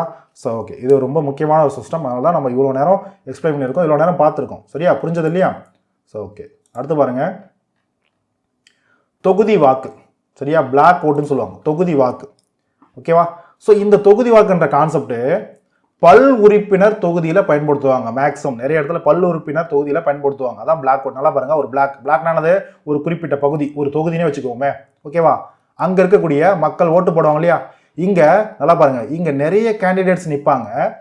இந்த மாதிரி தொகுதி வாக்கு அப்படின்ற விஷயத்தில் என்னென்னா, நம்ம எஃபிடிபி சிஸ்டத்தில் ஒரே ஒரு உறுப்பினர் தானே தேர்ந்தெடுக்கணும்னு பார்த்தோம். ஆனால் இங்கே ஒரு இடத்துல 2-3 பேரை தேர்ந்தெடுக்க வேண்டிய அவசியம் இருக்கும். 2-3 பேரை தேர்ந்தெடுக்க வேண்டிய அவசியம் இருக்கும். அப்போது எல்லா மக்களும் ஓட்டு போடுவாங்க. அப்போது யார் வந்து பார்த்தீங்கன்னா அதிகமாக வாக்கு பெற்றக்கூடிய ஒரு 3 நபர்கள் இருக்காங்க பார்த்தீங்களா, 3 பேர் வேணும் அப்படின்னா அந்த 3 நபர்கள் அப்படியே எடுத்துப்பாங்க. முடிஞ்சு போச்சு. புரியுதா? அப்போ பல் உறுப்பினர் தொகுதிகளில் பயன்படுத்தப்படுகிறது இந்த பிளாக் ஓட் சிஸ்டம் அப்படின்றது. புரியுதா? அதிகபட்ச எண்ணிக்கையிலான வாக்குகளை பெற்ற வேட்பாளர் வெற்றி பெறுகிறார். சேம் தான். புரியுதா? அதே போல தேர்ந்தெடுக்கப்பட வேண்டிய வேட்பாளர்களுக்கு தகுந்த எத்தனை வேட்பாளர்கள் நம்ம தேர்ந்தெடுக்கப்படணுமோ அதுக்கு தகுந்த வாக்குகள் வாக்காளர்களுக்கு இருக்கும். வாக்காளர்கள் என்ன பண்ணுவாங்க? ஓட்டு போடுவாங்க. யாரெல்லாம் வரணும்னு சொல்லிட்டு ஓட்டு போடுவாங்க. புரியுதா? அதே போல இங்கேயும் கட்சிகளை காட்டிலும் வேட்பாளருக்கு மக்கள் வாக்களிக்கின்றனர். இங்கேயும் பார்ட்டி ஃபர்ஸ்ட் கிடையாது, கேண்டிடேட்டுக்கு தான் முக்கியத்துவம்ன்றது கொடுக்குறாங்க. எதை கம்பேர் பண்ணும்போது, எஃபிடிபி சிஸ்டத்தை கம்பேர் பண்ணும்போது அங்கேயும் பார்ட்டிக்கு இம்பார்ட்டன்ஸ் கொடுக்கல, அதை காட்டிலும் இங்கேயும் பார்ட்டிக்கு இம்பார்ட்டன்ஸ் கொடுக்கல, இங்கேயும் வேட்பாளர் கேண்டிடேட்டுக்கு தான் இம்பார்ட்டன்ஸ் வந்து கொடுப்பாங்க. ஓகேவா? அடுத்து பாருங்க, அரசியல் இந்த மாதிரி சிஸ்டம் எந்த மாதிரி நாடுகள் அதிகமாக பயன்படுத்துவாங்கன்னா, அந்த மாதிரி நாடுகளில் பொதுவாக பொலிட்டிக்கல் சிஸ்டம்ன்றது பெரும்பாலும் இருக்காது. சிம்பிளாக ஒரு குறிப்பிட்ட பகுதிக்கு ஒரு டப்புன்னு ஒரு ரெப்ரசன்டேட்டிவ் வேணும் அப்படின்னா தேர்ந்தெடுக்கிறதுக்காக இந்த மாதிரி சிம்பிளாக சூஸ் பண்ணிட்டு போயிடுவாங்க. ஒருத்தர் மட்டும் கிடையாது. இப்போ ஒரு 100ல் வந்து பார்த்தீங்கன்னா ஒரு 1000 பேர் இருக்காங்கப்பா, அவங்களுக்கு தேவையான விஷயத்த செஞ்சு கொடுக்கணும் அப்படின்னா, ஜஸ்ட் ஒரு ரெப்ரசன்டேட்டிவ் செஞ்சு கொடுக்கணும் அப்படின்னா ஒரு 4 பேர் 5 பேர் தேவைப்படுறாங்க. புரியுதா? ஒரு ஒரு 20 பேர் நிற்கிறாங்க. அந்த 20 பேர்ல ஃபர்ஸ்ட் 5 பேர் யாரு? தூக்கு, அவ்வளோதான். அதிகமாக 5 பேர் யார் வாக்கு வாங்கியிருக்காங்க? ஓகே, நீங்களா ரெப்ரசன்டேட்டிவ், ஓகே எங்களுக்கா நீங்களா எல்லாத்தையும் செஞ்சு கொடுக்கணும். முடிஞ்சு போச்சு. இதான் பிளாக் அவுட். புரிஞ்சுதா? ஸோ ஓகே, அடுத்து பாருங்க, அரசியல் கட்சிகளே இல்லாத, அதாவது அரசியல் கட்சிகளே இருக்காது, சிம்பிளாக ஒரு பகுதிக்கு மட்டும் ரெப்ரசன்டேட்டிவ் வேணும் அப்படின்னா அங்கே சிம்பிளாக ஒரு எலெக்ஷன் நடத்திட்டு போயிடுவாங்க. ஓகேவா? ஸோ அரசியல் கட்சிகளே இல்லாத நாடுகளையும் செய்வாங்க. அதே சமயத்தில் அரசியல் கட்சிகள் இருக்கும், ஆனால் அந்த நாடு ரொம்ப பலவீனமாக இருக்கும். அங்கே டெமோக்ரஸி பொலிட்டிக்கல் சிஸ்டம் அப்படின்றது ரொம்ப வீக்காக இருக்கும், சும்மா பேருக்கு இருக்கும். அந்த மாதிரி நாடுகளில் சும்மா ஒரு ரெப்ரசன்டேட்டிவ் வேணும் போது இந்த மாதிரி எலெக்ஷன்ஸை யூஸ் பண்ணிப்பாங்க. ஓகேவா? ஸோ ஓகே, சிம்பிளாக சொல்ல போனால் ஒரே எலெக்ஷனில் எனக்கு 2-3 ரெப்ரசன்டேட்டிவ் வேணும், புரியுதா? அதாவது 2க்கு மேற்பட்ட, அதை பார்த்தோன்னா பல உறுப்பினர்கள் வேணும் அப்படின்னா அந்த மாதிரி இடத்துல யூஸ் பண்ணிப்பாங்க. ஓகேவா? ஸோ எந்த மாதிரி பாருங்க கேமன், சரியா? ஸோ கேமன் ஐலாண்ட், அதே போல் ஃபால்க்லேண்ட், சரியா? ஃபால்க்லேண்ட் ஐலாண்ட், அதே போல் வந்து பார்த்தோன்னா கார்ன்சே, அதுபோல் வந்து பார்த்தோன்னா குவைத்து, லாவோஸில், லெபனானில், ஓகேவா? இதெல்லாம் நாடுகள்ப்பா, இதெல்லாம் நாடுகள் முக்கியமான பகுதிகள், சரியா? ஐலாண்ட், நிறைய ஐலாண்ட்ஸும் இருக்குது இதில், சரியா? மால்தீவ்ஸு, பாலஸ்தீன், சரியா? சிரிய அரபு குடியரசு ரிப்பப்ளிக். ஸோ இந்த ஒரு நாடுகளில் இந்த மாதிரி சிஸ்டம் பயன்படுத்துகிறாங்க. நல்லா பாருங்கள், இப்போ நம்ம பார்த்த எந்த ஒரு நாடாவது பெரிய அளவில் ஒரு முக்கியமான பெரிய அளவில் ஒரு கண்ட்ரி, ஒரு டெமோக்ரஸி பெரிய அளவில் இருக்கக்கூடிய கண்ட்ரி மாதிரி தெரியுதா? கிடையாது. ஸோ அரசியல் கட்சிகளே ஒரு சில கண்ட்ரியில் இருக்காது, ரொம்ப வீக்கான பொலிட்டிக்கல் சிஸ்டத்தை கொண்டு இருக்கக்கூடிய கண்ட்ரிஸ். இந்த மாதிரி கண்ட்ரீஸில் இந்த மாதிரி பிளாக் அவுட் சிஸ்டத்தை பயன்படுத்துவாங்க. புரிஞ்சுதா? ஸோ ஃபைன், அடுத்து போகலாமா? ஓகே, அடுத்து பாருங்கள், கட்சி தொகுதி வாக்கு. கட்சி தொகுதி வாக்கு, நல்லா பாருங்க, கட்சி தொகுதி வாக்கு. இந்த இடத்துல கட்சி அப்படின்ற ஒரு சொல் வந்துருச்சு இல்லையா? பார்ட்டி. அப்போ இதுக்கு முன்னாடி பார்த்த பிளாக் அவுட் சிஸ்டத்துலையும் சரி, இல்லை ஃபர்ஸ்ட் பாஸ்ட் த போஸ்ட் அந்த ஒரு சிஸ்டத்துலையும் சரி, கட்சிகளுக்கு இம்பார்ட்டன்ஸ் அதிகமாக கொடுக்க மாட்டாங்க, வேட்பாளர்களுக்கு கொடுப்பான்னு பார்த்தோம் இல்லையா? ஓகேவா? அதே போல தான் இங்கேயும் கட்சிகளுக்கு, எல்லா கட்சிகளும் இம்பார்ட்டன்ஸ் கொடுக்க மாட்டாங்க. வலுவான கட்சி ஒன்று இருக்கும், மொத்த கட்சிகளே இதாப்பா ஸ்ட்ராங் பார்ட்டின்னு ஒன்று இருக்கும், அதை பேஸ் பண்ணி தான் முக்கியமாக எலெக்ஷன்ஸ் நடக்கும். அந்த பார்ட்டியில் எந்தெந்த கேண்டிடேட்லாம் நிற்கிறாங்களோ அவங்களுக்கு மக்கள் என்ன பண்ணுவாங்க? டைரெக்டாக முக்கியமாக தேர்ந்தெடுப்பாங்க. ஏன்னா அவங்களுக்கு தெரியும் இதுதான் ஸ்ட்ராங் பொலிட்டிக்கல் பார்ட்டி, இவங்க வந்தால் தான் நம்மளுக்கு நல்லா இருக்கும் அப்படின்னு நினச்சி ஓட்டு போடுவாங்க. அதே சமயத்தில் இந்த கட்சி தொகுதி வாக்குகளில் அதை பார்த்தீங்கன்னா பார்ட்டி பிளாக் ஓட்டில் என்ன ஒரு ஸ்பெஷாலிட்டி அப்படின்னா, மைனாரிட்டிஸுக்கு, சிறுபான்மையினருக்கு பிரதிநிதித்துவம் பண்ணுறது கிடைக்கும். புரியுதா? சிம்பிளாக பார்த்தீங்கன்னா வலுவான கட்சி இருக்குது, ஓகேவா? வலுவான கட்சி இருக்குது, அந்த கட்சியில் பெரும்பான்மைக்கான வேட்பாளர்கள் நிற்பாங்க. அதே சமயத்தில் அந்த ஒரு கட்சி அந்த பகுதியில் இருக்கக்கூடிய சிறுபான்மை மக்களுக்கும் நல்லது செய்யணும், அவங்களுடைய நலனும் பாதுகாக்கணும் அப்படின்றதுக்காக சிறுபான்மையினருக்கும் பிரதிநிதித்துவம் கொடுப்பாங்க. புரியுதா? அப்போ வலுவான கட்சி வேட்பாளர்களில் சிறுபான்மையின் பிரதிநிதித்துவம் பெறும் வகையில் கலவையாக இந்த ஒரு சிஸ்டம் பண்ணுறது அமைஞ்சிருக்கும். ஓகேவா? அதாவது உறுப்பினர்களை தேர்ந்தெடுக்கிறாங்க அப்படின்னா பெரும்பான்மை கொண்ட உறுப்பினர்களையும் தேர்ந்தெடுப்பாங்க, அதே போல் சிறுபான்மை கொண்ட உறுப்பினரையும் ஒருத்தர் தேர்ந்தெடுப்பாங்க, அவங்களுக்கும் இம்பார்ட்டன்ஸ் கொடுப்பாங்க. ஓகேவா?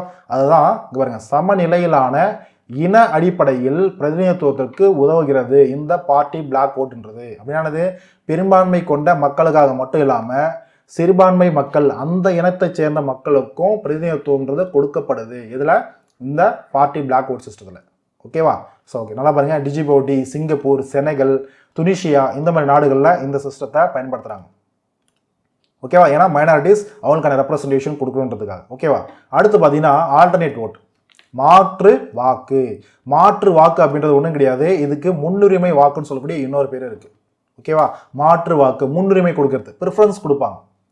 ஓகேவா? இது சிம்பிள். இங்கே பாருங்களேன், வாக்குச்சீட்டு கொடுத்துருவாங்க. அதாவது ஒரு தொகுதி இருக்குது, இல்லை ஒரு இடத்துல ஒரு பகுதி, ஒரு தொகுதியாக இருந்தாலும் சரி, இல்லை ஒரு எலெக்ஷனில் ஒரு இடத்துல எலெக்ஷன் நிற்குது அப்படின்னாலும் சரி, அங்கே ஓட்டு போடவங்களும் இருப்பாங்க, ஓட்டு போடக்கூடியவங்களும் இருப்பாங்க, அங்கே தேர்ந்தெடுக்கப்படக்கூடிய வேட்பாளர்களும் இருப்பாங்களா? இருப்பாங்க. நல்லா பாருங்க, இப்போ இந்த ஓட்டு போடுறாங்க இல்லையா, இவங்களுடைய வாக்குச்சீட்டில் நம்பர்ஸ் இருக்கும்.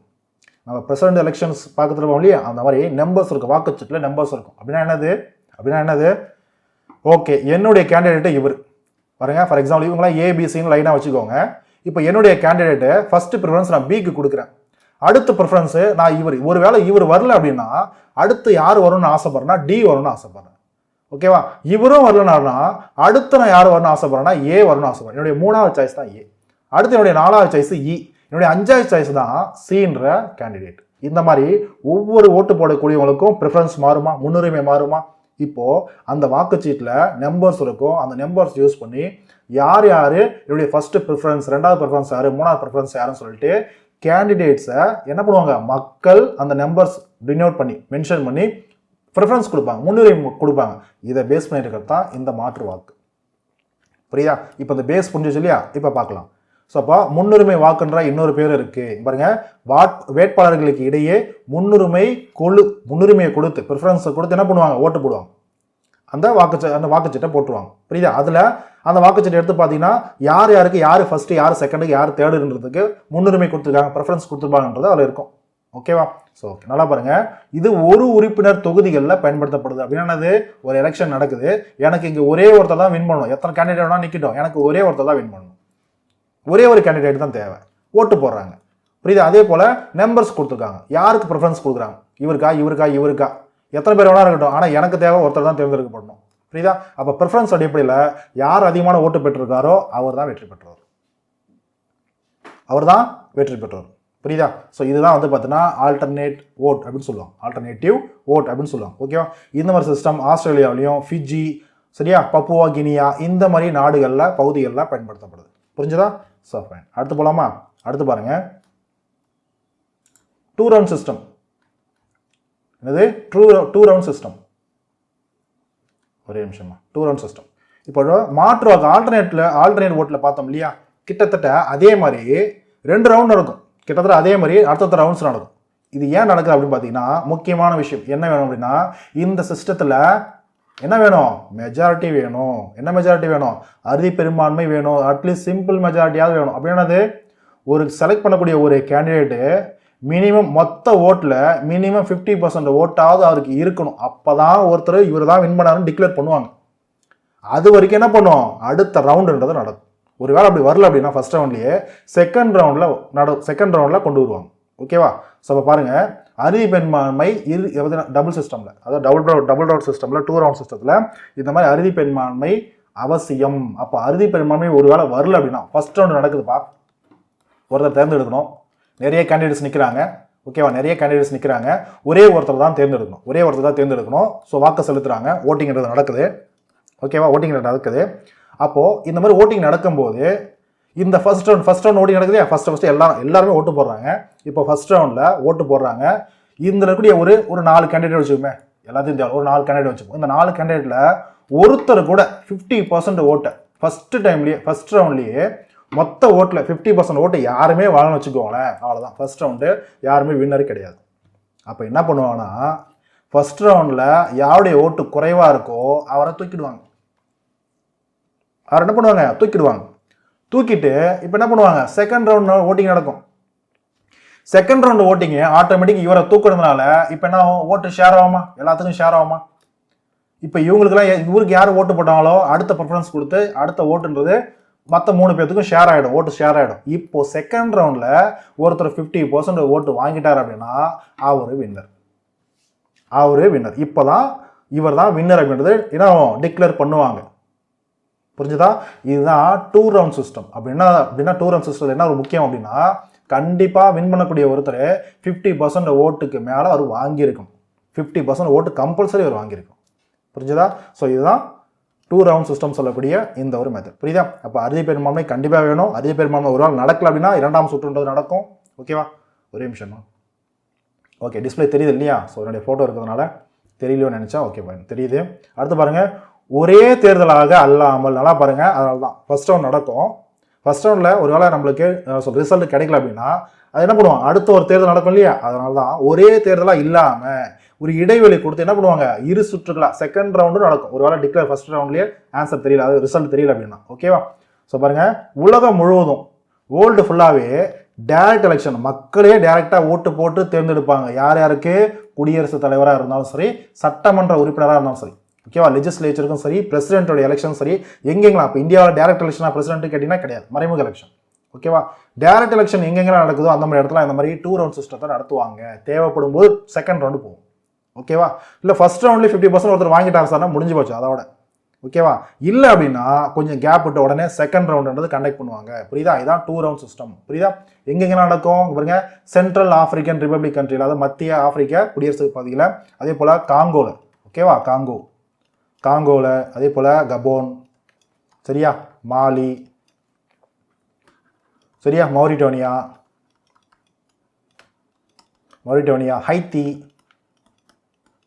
ஹைத்தி, சரியா, ஏஐ, சரியா, ஹைத்தி. ஸோ இந்த இடத்துல பாருங்கள், இந்த இடத்துல பின்னாடி இந்த இடத்துல மௌரிட்டோனியாக்கு அப்புறம் ஹைத்தின்றது இருக்கும். சரியா, ஹைத்தி. அதே போல் ஈரான், வியட்நாம், தஜிகிஸ்தான். ஸோ எதுக்காக எழுதுறேன் அப்படின்னா, ஒரு வேளை இங்கிலீஷ் மீடியம் ஸ்டூடெண்ட் யாராவது பார்த்துருந்தீங்க அப்படின்னா உங்களுக்கு யூஸ்ஃபுல்லாக இருக்கும். அதுக்காக தான் ட்ரான்ஸ்லேஷனாக எழுதிட்டு இருக்கு. அதே போல் உஸ்பெகிஸ்தான்,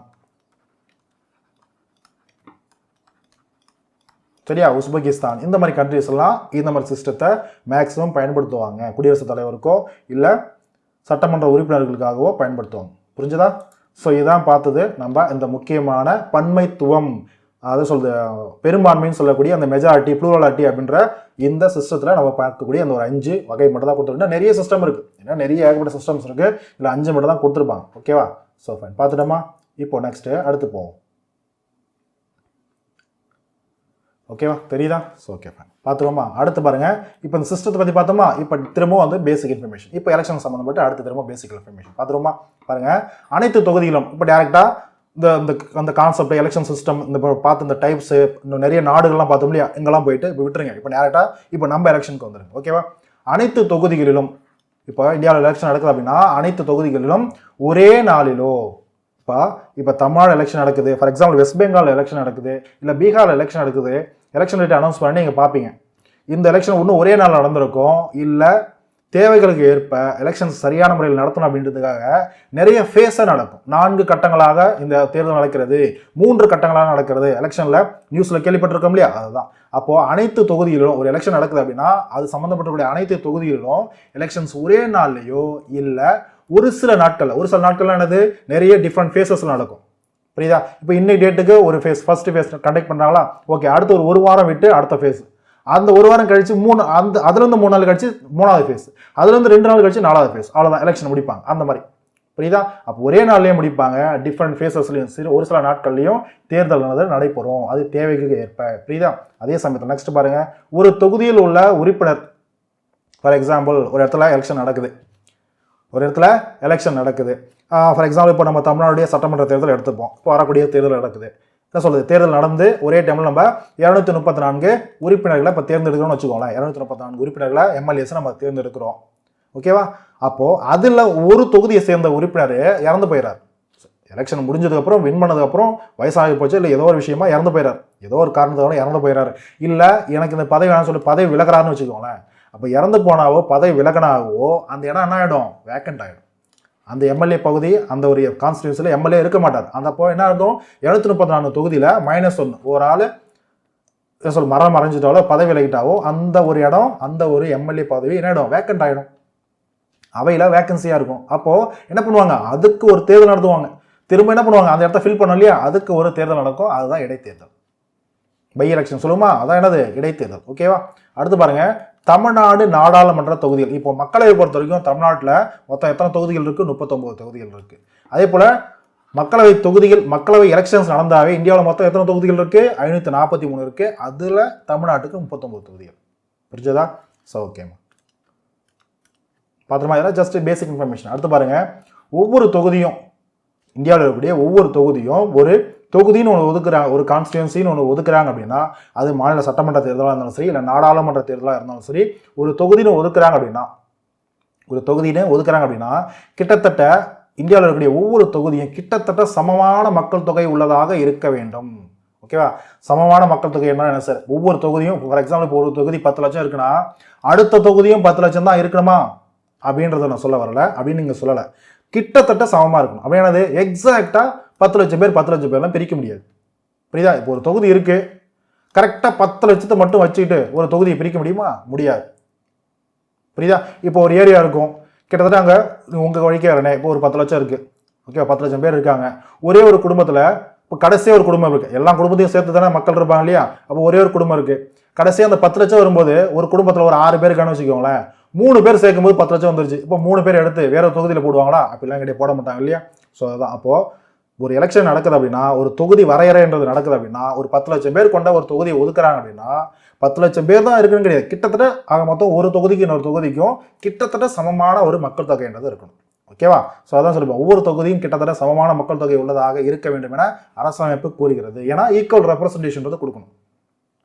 20 லட்சத்துக்கு ஒரு உறுப்பினரும் 10 லட்சத்துக்கு ஒரு உறுப்பினர் அப்படின்னா அந்த இடத்துல அவங்களுடைய உரிமைகளே அடிப்படுது இல்லையா, ரெப்ரசன்டேஷனே அந்த இடத்துல அடிப்படுது. ஓகேவா? ஸோ ஓகே, அடுத்து பாருங்க, தேர்தலுக்காக நம் நாடு பல பகுதிகளாக பிரிக்கப்படுகிறது. ஆமாம், நிறைய கான்ஸ்டியூன்சி, நிறைய தொகுதிகளாக பிரிக்கிறாங்க. அப்போ தான் ஒவ்வொரு தொகுதியிலும் எலெக்ஷன்றது பொதுவாக நடக்குது இல்லையா, அந்த மாதிரி. அப்போ தேர்தலுக்கான இப்பகுதிகளே நிறைய பகுதிகளாக பிரிக்கிறாங்க இல்லையா. அப்போ இந்த தேர்தலுக்காக பிரிக்கக்கூடிய இந்த ஒரு பகுதிகளுக்கு பேர் தான் என்னது, கான்ஸ்டியூன்சி, தொகுதிகள் சொல்லுவோம். ஓகேவா? அப்போது ஒரு பகுதியில் வசிக்கும், ஒரே நிமிஷமா, ஒரு பகுதியில் வசிக்கும் மக்கள் வாக்களித்து தங்கள் பிரதிநிதியை தேர்ந்தெடுப்பார். அவ்வளோதான். இப்போது உங்களுக்கு ஒவ்வொருத்தருக்கும் ஒவ்வொரு கான்ஸ்டியூஷன் நீங்கள் சேர்ந்தவங்களா இருப்பீங்க இல்லையா. அப்போ உங்கள் கான்ஸ்டியூன்ஸில் யாரை வின் பண்ணணும் அப்படின்றத நீங்கள் அந்த கான்ஸ்டியூன்ஸ் சேர்ந்த உறுப்பினர் யாருன்னு பார்த்து யார் வரணும்னு நினச்சிட்டு யார் ரெப்ரசன்டேட்டிவ் வரணும்னு நினச்சிட்டு அவருக்கு ஓட்டு போடுவீங்க. அதில் யார் அதிகமாக வாக்கு வாங்கியிருக்காரோ அவர் அந்த தொகுதியோட எம்எல்ஏ ஆகிடுவார். மாநில சட்டமன்ற எலெக்ஷனாக இருந்தால். இதே நாடாளுமன்ற எலெக்ஷன் மக்களவைத் தேர்தலாக இருந்தால் எம்பி ஆகிடுவார். அவ்வளோதான். ஓகேவா? அப்போ மாநில சட்டமன்ற உறுப்பினர் என்ன சொல்லுவோம்? எம்எல்ஏஸ் சொல்லுவோம். நாடாளுமன்ற உறுப்பினர்களை மெம்பர் ஆஃப் பார்லிமெண்ட்ன்றதால எம்பி அப்படின்னு சொல்லுவோம். ஓகேவா? இதெல்லாம் பேசிக் தான். அடுத்து பாருங்க, உள்ளாட்சி அமைப்புகளில் எப்படி எலெக்ஷன் நம்ம நாடாளுமன்றத்துக்கும் மாநில சட்டமன்றத்துக்கும் நடக்கிறோமோ அதே போல உள்ளாட்சி அமைப்புகளும் எலெக்ஷன் நடக்குது இல்லையா? நடக்குது. அப்போ உள்ளாட்சி அமைப்புகளில் கிராம அளவிலையும் சரி நகர அளவுலையும் சரி அங்கேயும் பகுதிகளாக பிரிக்கிறோம் இல்லையா? பகுதிகளாக பிரிப்போம். அதான் நம்ம என்ன சொல்லுவோம்? வார்டுன்னு சொல்லுவோம். இப்போ கிராமம் இருக்குன்னா ஒரு உள்ளாட்சி தேர்தலில் கிராம ஊராட்சியில் உள்ளாட்சி தேர்தலில் நடக்குது அப்படின்னா அதெல்லாம் ஊராட்சி மன்ற தலைவருக்கு ஓட்டு போடுவோமா? அதே போல் நம்ம கிராமத்தை சேர்ந்த நம்மளுடைய வார்டு மெம்பராக யாருன்னு வரும்னு சொல்லிட்டு ஓட்டு போடுவோமா? அதுதான். ஓகேவா? எப்படி ஒரு மாநிலத்தையும் இல்லை நாட்டையோ கான்ஸ்டியூன்ஸை பிரிக்கிறாங்களோ உள்ளாட்சி அமைப்புகளில் கிராமம் மற்றும் நகரங்களை பகுதிகளாக பிரிப்பாங்க. அந்த பகுதி தான் வார்டுன்னு சொல்லுவோம். ஓகேவா? இதை நம்ம போன கிளாஸ்லேயே போன டெஸ்ட்லேயே போன சிலபஸ்லேயே பார்த்துருப்போம். சரியா? ஓகே, அடுத்து பாருங்க. ஃபைன். ஓகே, அடுத்து பாருங்க. எந்த ஒரு குடிமகனுக்கும் இந்தியாவில் இருக்கக்கூடிய ஒவ்வொரு சிட்டிசனும் எந்த ஒரு சிட்டிசனாக இருந்தாலும் சரி தனது பிரதிநிதியை தேர்ந்தெடுப்பதற்கும் தனக்காக யார் பிரதிநிதியாக இருக்கணும், யார் எம்எல்ஏ வரணும், யார் எம்பியா வரணும்னு சொல்லிட்டு தேர்ந்தெடுக்கிறதுக்கான எலெக்ட் பண்ணக்கூடிய ஒரு தகுதி உரிமைன்றது ஒவ்வொரு குடிமகனுக்கும் இருக்கா? இருக்கு. அதே போல எந்த ஒரு குடிமகனாக இருந்தாலும் சரி தான் ஒரு பிரதிநிதியாக நானே ஒரு பிரதிநிதியாக இருக்கும், நானே ஒரு ரெப்ரசன்டேட்டிவ் ஆகணும் அப்படின்ற உரிமையே அவனுக்கு இருக்கு. அப்படின்னா நீங்கள் நம்ம நினைச்ச யாராக இருந்தாலும் எம்பியாவோ எம்எல்ஏவோ ஆகலாம். ஓகேவா? அதுக்கு என்ன வேணும்? ஏஜ் முக்கியமாக, ஏஜ்ன்றது வேணும். ஓகேவா? 18 வயசு முடிஞ்சா ஓட்டு போடலாம். அப்போது ஒரு எம்எல்ஏ எலெக்ஷன் இருக்குன்னா மினிமம் ஒரு 25 வயசாக இருக்கும். ஓகேவா? அப்போ இதுதான் டிஃப்ரென்ஸ். அப்போ ஓட்டு போடணும்னா 18 வயசு வேணும், ஆனால் எலெக்ஷனில் நிற்கணும் அப்படின்னா 25 வயசு வேணும். இதான் டிஃப்ரென்ஸ்ன்றதை ஸ்கூல் புக்ஸில் கொடுத்துருப்பான். அதான் பேசிக், அதான் உண்மையும் கூட. ஓகேவா? அப்போ 25 வயசு இருந்தால் சார் அப்போ பார்த்தீங்கன்னா எனக்கு 25 வயசு ஆகிடுச்சு, நான் போய் எலெக்ஷனில் நிற்கலாமா? ஒரு பிரதிநிதியாக தாராளமாக நிற்கலாம். ஆனால் நம்மளுக்கு எத்தனை பேர் ஓட்டு போடுவாங்க அப்படின்றது ரொம்ப அவசியம். ஏன்னா என்ன சொல்கிறேன், பொலிட்டிக்கல் பார்ட்டிஸ்லாம் எல்லாருக்கும் எல்லாத்தையும் டாமினேட் பண்ணிட்டு உன்னுடைய கொள்கைகளை சொல்லி நான் இதெல்லாம் செய்வேன்னு சொல்லிட்டு என்ன சொல்கிறது, அதெல்லாம் ஒரு வின் பண்ணணும் அப்படின்னா சாதாரண விஷயம் கிடையாது. ஓகேவா? ஏன்னா நிறைய இண்டிபெண்டன்ட் கேண்டிடேட் சுயேட்சைகள் நிற்கிறாங்க இல்லையா? இப்படி தான் நிற்பாங்க. பொலிட்டிக்கல் பார்ட்டியை சேர்ந்த கேண்டிடேட்ஸும் நிற்பாங்க. ஓகேவா? ஸோ அப்போது பொதுவாகவே ஒரு 25 வயசு ஆயிடுச்சுன்னா என்ன பண்ணலாம்? நம்ம சட்டமன்றத்துக்கான எலெக்ஷன்லாம் நிற்கலாம். ஓகே, அடுத்து பாருங்க. இப்போ தொகுதிகளை வரையறை செய்யறது என்ன பண்ணுவாங்க? டீலிமிட்டேஷன். இது டீலிமிட்டேஷன் சொல்லுவோம். இப்போ தொகுதிகளை வரையறுக்கணும் இல்லையா? இது ஒரு தொகுதி, இது ஒரு தொகுதி, இது ஒரு தொகுதி அப்படின்னு சொல்லிட்டு எப்படி வரையறுக்கிறாங்க அப்படின்னா அதுக்கு சில கிரைட்டீரியா இருக்கு. கிரைட்டீரியா மீன்ஸ் சில ஃபேக்டர்ஸ் இருக்கு. அந்த ஃபேக்டர்ஸின் அடிப்படையில் தான் இப்போ நம்ம சொல்கிறோம். ஃபார் எக்ஸாம்பிள் இப்போ நம்ம என்ன சொல்கிறது, இப்போ நம்ம என்ன சொல்லலாம், ஆத்தூர் தொகுதி சொல்லுமா, ஆத்தூர் தொகுதி, திருப்பத்தூர் தொகுதி, இந்த மாதிரி நிறைய தொகுதிகள் இருக்கு இல்லையா? அப்போ இந்த தொகுதி எப்படி சார், இதுலேருந்து இதுதான் ஆத்தூர் தொகுதி, இதுலேருந்து இதுதான் திருப்பத்தூர் தொகுதி, புரியுதா? இதுலேருந்து இதுதான் மதுரை கிழக்கு, புரியுது? இந்த மாதிரிலாம் பொதுவாக பிரிப்பாங்க இல்லையா? அது எப்படி பிரிக்கிறாங்க அப்படின்னா அதுக்கு ஃபேக்டர்ஸ். ஓகேவா? என்னென்ன ஃபர்ஸ்ட்டு புவி அமைப்பு, புரியுதா? புவி அமைப்பு அதனுடைய ஜாகிரபிக்கல் லொகேஷன், அதை பேஸ் பண்ணி. அதே போல் இயற்கையான இயல்புகள் ஒரு ஏரியா இருக்கும், அதில் நிறைய ஜாகிரபிக்கல் என்ன சொல்றது ஃபினாமினாஸ்லாம் இருக்கும். அதை பேஸ் பண்ணி ஒரு குறிப்பிட்ட பகுதி மக்களை பிரிஞ்சிருப்பாங்க. புரியுது? அதே போல் அங்கே பாப்புலேஷனையும் பார்க்கணும், மக்கள் தொகையும் பார்க்கணும். அதே போல் நிர்வாக அமைப்புகளின் எல்லைகள், நிர்வாகம் பண்ணுறதுக்கு தகுந்த மாதிரி எல்லைகள் பிரிக்கப்படுது. அதே போல் தகவல் தொடர்பு, அந்த இடத்துக்கான தகவல் தொடர்பு, பொதுமக்களுக்கான வசதி, இது எல்லாத்தையும் அடிப்படையில் ப்ளஸ் மக்கள் தொகையின் அடிப்படையில் தொகுதிகள் என்னப்படுது? வரையறுக்கப்படுது. இது ஒரு தொகுதி, இது ஒரு தொகுதி, இந்த இடத்துலேருந்து இந்த இடம் வரைக்கும், இந்த எல்லை வரைக்கும் ஒரு தொகுதி, அடுத்து இந்த எல்லை முடிஞ்சதா, இந்த எல்லை முடிவுலேருந்து இந்த எல்லை வரைக்கும் ஒரு தொகுதி. இப்படி தான் தொகுதிகள் வரையறுக்கப்படுது. அதெல்லாம் எதுக்காது? முக்கியமான ஃபேக்டர்ஸ். ஓகேவா? ஓகே, அடுத்து பாருங்க, தொகுதி வரையறை சட்டம். இப்போ இந்தியாவில் இது வரைக்கும் எலெக்ஷன் நடந்திருக்கு இல்லையா? இந்தியாவில் இது வரைக்கும் எலெக்ஷன்ஸ் நடந்திருக்கு. அப்போ நடந்த எலெக்ஷன்ஸில் தொகுதி வரையறை அடிப்படையில் என்ன பண்ணியிருப்பாங்க? எலெக்ஷன்ஸ்ன்றது நடந்திருக்கும். ஃபார் எக்ஸாம்பிள், முதல் வரையறை ஆணைய சட்டம் எப்போது கொண்டு வரப்பட்டது? 1952. அடுத்து 63, நெக்ஸ்ட் 73, நெக்ஸ்ட் 2001. சரி, 2001 அந்த மக்கள் தொகையின் அடிப்படையில் 2002 4வது வரையறை ஆணைய சட்டம்ன்றது கொண்டு வந்திருப்பாங்க. சரியா? அந்த வரையறைன்றது தொகுதி வரையறை. சரியா? ஆங்கிலத்தில் என்ன சொல்லுவோம்? டீலிமிட்டேஷன் ஆக்ட்னு சொல்லுவோம். என்ன சொல்லுவோம்? Delimitation act. ஓகேவா? Delimitation act 1952, delimitation act 1963, delimitation act 1973, delimitation act 2002. ஓகேவா? ஸோ இப்போ கடைசியாக இதை பேஸ் பண்ணி தான் எலெக்ஷன்ஸ் நடந்துட்டு இருக்குது. புரிஞ்சதா? ஸோ ஃபைன், இதான் தொகுதி வரையறை சட்டங்கள் சொல்லும். ஓகேவா? அடுத்து பாருங்க, தேர்தலில் வயது வந்தோர் வாக்குரிமை அடிப்படையில் வாக்காளருடைய பட்டியல்ன்றது தயாரிக்கப்படுது. அது நம்மளுக்கு தெரியும். 18 வயசு முடிஞ்ச எல்லாருமே என்ன பண்ணுவாங்க, வாக்கு செலுத்துறதுக்காக, ஓட்டுரிமை வேணுன்றதுக்காக எல்லாமே அப்ளை பண்ணியிருப்போம் இல்லையா? எலெக்ஷனுக்கு என்ன பண்ணுவாங்க, நம்மளுடைய வாக்காளர் அட்டைக்காக நம்ம என்ன சொல்ல, அந்த எலெக்ஷன் ஓட்டர் ஐடிக்காக எல்லாம் அப்ளை பண்ணியிருப்பீங்க. ஸோ இது அப்போ ஒரு எலெக்ஷன் வருது, ஃபார் எக்ஸாம்பிள் இப்போ 2026 எலெக்ஷன் வருது அப்படின்னா, இப்போ எஸ்ஐஆர்லாம் கண்டக்ட் பண்ணாங்க இல்லையா? என்ன பண்ணாங்க, எஸ்ஐஆர் கண்டக்ட் பண்ணாங்களா? அப்போ அதனுடைய நம்முடைய ஒரு ஃபைனல் ஒரு ஓட்டர் லிஸ்ட்ன்றது ரிலீஸ் பண்ணுறாங்க இல்லையா? ஸோ அதுதான். அப்போ ஒரு தேர்தல் ஒரு இடத்துல வருது அப்படின்னா, வயது வந்தோர் வாக்குரிமை அடிப்படையில் வாக்காளருடைய பட்டியல் தேர்தலுக்கு நெடுநாள் முன்னரே, இப்போ எலெக்ஷன் எப்போ வருது நமக்கு தெரியும். ஓகேவா? எலெக்ஷன் டேட்டு அனௌன்ஸ் பண்ணுவாங்க, அதுக்கப்புறம் எலெக்ஷன் நடக்கும். அதுக்கு முன்னாடியே இப்போ எஸ்ஐஆர் வந்து பார்த்தோன்னா கண்டக்ட் பண்ணி ஒரு டிராஃப்ட் ரிசல்ட் கொடுத்துருக்காங்க இல்லையா? அப்போ தேர்தல் நடக்கிறதுக்கு நெடுநாள் முன்னரே தயாரிக்கப்படுகிறது. யாரெல்லாம் ஓட்டு போடணும் அந்த ஓட்டு லிஸ்ட் வந்து தயாரிக்கப்படுது. ஓகேவா? இதுதான் அதிகாரப்பூர்வமான வாக்காளர் பட்டியல். இதுதான் அதிகாரப்பூர்வமான ஒரு ஓட்டர் லிஸ்ட். ஓகேவா? அதே போல 5 ஆண்டுக்கு ஒரு முறை வாக்காளர் பட்டியல் திருத்தி அமைக்கப்படுகிறது, திருத்தப்படுது. ஓகேவா? 5 வருஷத்துக்கு முன்னாடி எலெக்ஷன் நடந்திருக்குமா, அங்கே ஒரு ஃபைனல் வாக்காளர் பட்டியல் வந்திருக்குமா, அப்போ அந்த எலெக்ஷன்ல நம்ம ஓட்டு போட்டிருப்போம். இப்போ எஸ்ஐஆர் வந்திருக்கு. இப்போ எஸ்ஐஆர் வந்ததுக்கப்புறம் இப்போ நம்மளுடைய எலெக்ஷனில், நம்மளுடைய ஸ்டேட் எலெக்ஷனில் யார் ஓட்டு போடுமோ அந்த லிஸ்ட்டில் இருக்கவங்க ஓட்டு போட முடியும். புரியுதா? அந்த மாதிரி. அடுத்து பாருங்க, இடம்பெயர்ந்தோர் ஒரு வாக்காளர் பட்டியல் ரெடி பண்ணுறாங்க, ஒரு ஓட்டர் லிஸ்ட்லாம் ரெடி பண்ணுறாங்க அப்படின்னா, இடம்பெயர்ந்தவங்க அந்த ஒரு குறிப்பிட்ட தொகுதியில், அந்த ஒரு ஸ்டேட்டில், அந்த குறிப்பிட்ட தொகுதியில் அங்கேருந்து யாராவது வேறு இடத்துக்கு இடம்பெயர்ந்துட்டாங்க அப்படின்னா, அந்த ஒரு லிஸ்ட்டில் இருந்து அவங்க பெயர் நீக்கப்படும். அதே போல் யாராவது இறந்து போயிட்டாங்களா, அவங்களுடைய பெயர் நீக்கப்படும். புரிஞ்சதா? இப்படி தான் நடக்கும்.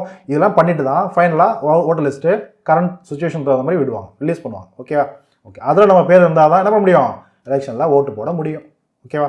அடுத்து பாருங்கள், 18 வயது நிரம்பிய அனைவரும் தேர்தலில் வாக்களிக்கும் உரிமை பெறுகின்றனர். ஆமாம், 18 வயசு முடிஞ்சிச்சா நம்ம என்ன பண்ணுறோம், எலெக்ஷனில் ஓட்டு போகிறதுக்காக அப்ளை பண்ணிடுறோம். ஓகேவா? ஓகே. அடுத்து பாருங்கள், வாக்காளர் புகைப்பட அடையாள அட்டை, அதான் எபிக் அப்படின்னு நம்ம சொல்லுவோமா? இந்த எபிக்குடைய ஃபுல் ஃபார்ம் பாருங்கள், எலெக்ஷன் ஃபோட்டோ ஐடென்டி கார்டு. புரியுதா? இந்த எக்ஸ்பென்ஷன் போது கொண்டு கொஸ்டின் கேட்கலாம், அப்ரிவேஷன் போது கொண்டு கொஸ்டின் கேட்கலாம். ஓகேவா? அடுத்து பாருங்கள், தேசிய வாக்காளர் தினம் எப்போ நம்ம கொண்டாடுறோம், வருஷம் ஜனவரி 25 தேசிய வாக்காளர் தினம். ஓகேவா? நேஷனல் ஓட்டர்ஸ் டே. ஓகேவாமா? ஸோ ஓகே, கடைசியாக இதை மட்டும் பார்த்துரும். ஓகே, அதே போல் பாருங்கள், இப்போ நம்ம வாக்களிக்கிறோம் அப்படின்னா 18 வயசு நிரம்பி எல்லாருமே வாக்களிக்கலாம். அதே சமயத்தில் சாதியின் அடிப்படையிலையோ, மதத்தின் அடிப்படையிலையோ, நம்மளுடைய பாலினத்தின் அடிப்படையிலையோ பாகுபாடு இல்லாமல் அனைத்து குடிமக்களும், இந்தியாவில் இருக்கக்கூடிய அனைத்து குடிமக்களும் ஓட்டளிக்கக்கூடிய வாக்குரிமை பெறக்கூடிய உரிமைன்றது அவனுக்கு இருக்குது. ஓகேவா?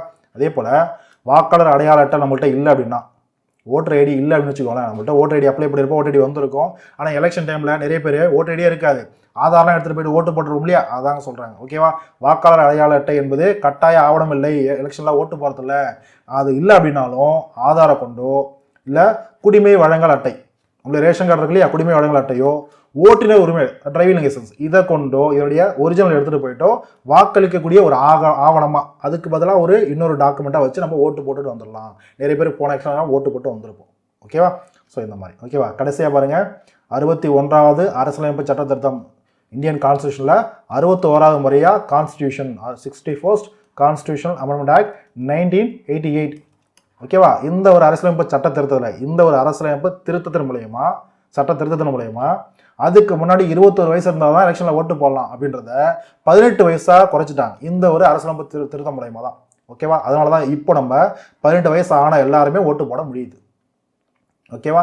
ஒருவேளை இந்த திருத்த சட்டம் கொண்டு வரப்படலை அப்படின்னா ஓட்டிங் ரைட் அப்படின்றது 21 வயசுல தான் நம்மளுக்கு இருந்திருக்கும். புரியுதாமா? ஸோ இதான் இம்பார்ட்டன்ட் இன்ஃபர்மேஷன் டேட்டாஸ். இது பார்ட் 1 வீடியோ, இதோடைய கண்டினியூஷன் அடுத்து நம்ம பார்ட் 2 வீடியோவில் பார்ப்போம். சரியா? இப்போ நான் சொன்னது உங்களுக்கு புரிஞ்சுதா? ஓகேவா? ஸோ ஓகே, அழகாக நோட்ஸ் எடுத்துக்கோங்க, அழகாக ப்ரிப்பேர் பண்ணிக்கோங்க, நல்லா ரிவிஷன் பண்ணுங்கள், டெஸ்ட்டுக்கும் ப்ரிப்பேர் பண்ணிக்கோங்க. ஓகேவா? ஸோ ஓகேம்மா, வேறு ஏதாவது டவுட்ஸ் இருந்தது அப்படின்னா கீழே கமெண்ட்டில் சொல்லுங்கள். அழகாக நம்ம அடுத்த கிளாஸில் நான் ஏதாவது டவுட்ஸ் இருந்ததுனால கிளியர் பண்ணுறேன். ஓகேவா? ஸோ இப்போ சொன்னது கண்டிப்பாக உங்களுக்கு புரிஞ்சிருக்கும், பிடிச்சிருக்கும் நம்புகிறேன். என்ன பண்ண உங்களுக்கு தெரியும். ஸோ அழகாக லைக் பண்ணி ஒரு தம்ஸை கொடுங்க புரிஞ்சிருந்தது அப்படின்னா. ஓகேவா? ஸோ அதே போல் முக்கியமான விஷயம், நோட்ஸ் எடுத்துக்கோங்க. அதே போல் அதான் சொல்கிறேன், நம்ம மெட்டீரியல் குரூப்பில் யாரெல்லாம் ஜாயின் பண்ணுறீங்களோ அதுக்கு அவங்களுக்கு இந்த ஒரு பிடிஎஃப்ன்றதை அப்படியே ஷேர் பண்ணிவிடுவேன், நீங்கள் பிரிண்ட் அவுட் போட்டு படிச்சுக்கலாம். ஓகேவா? ஓகேம்மா. ஸோ ஃபைன், அவ்வளோதான். மறுபடியும் நம்ம அடுத்த ஒரு வீடியோவில் அடுத்த ஒரு டாப்பிக்கில் நெக்ஸ்ட் பார்ட்டில் பார்க்கலாம். ஸோ தேங்க்யூம்மா, தேங்க்யூ.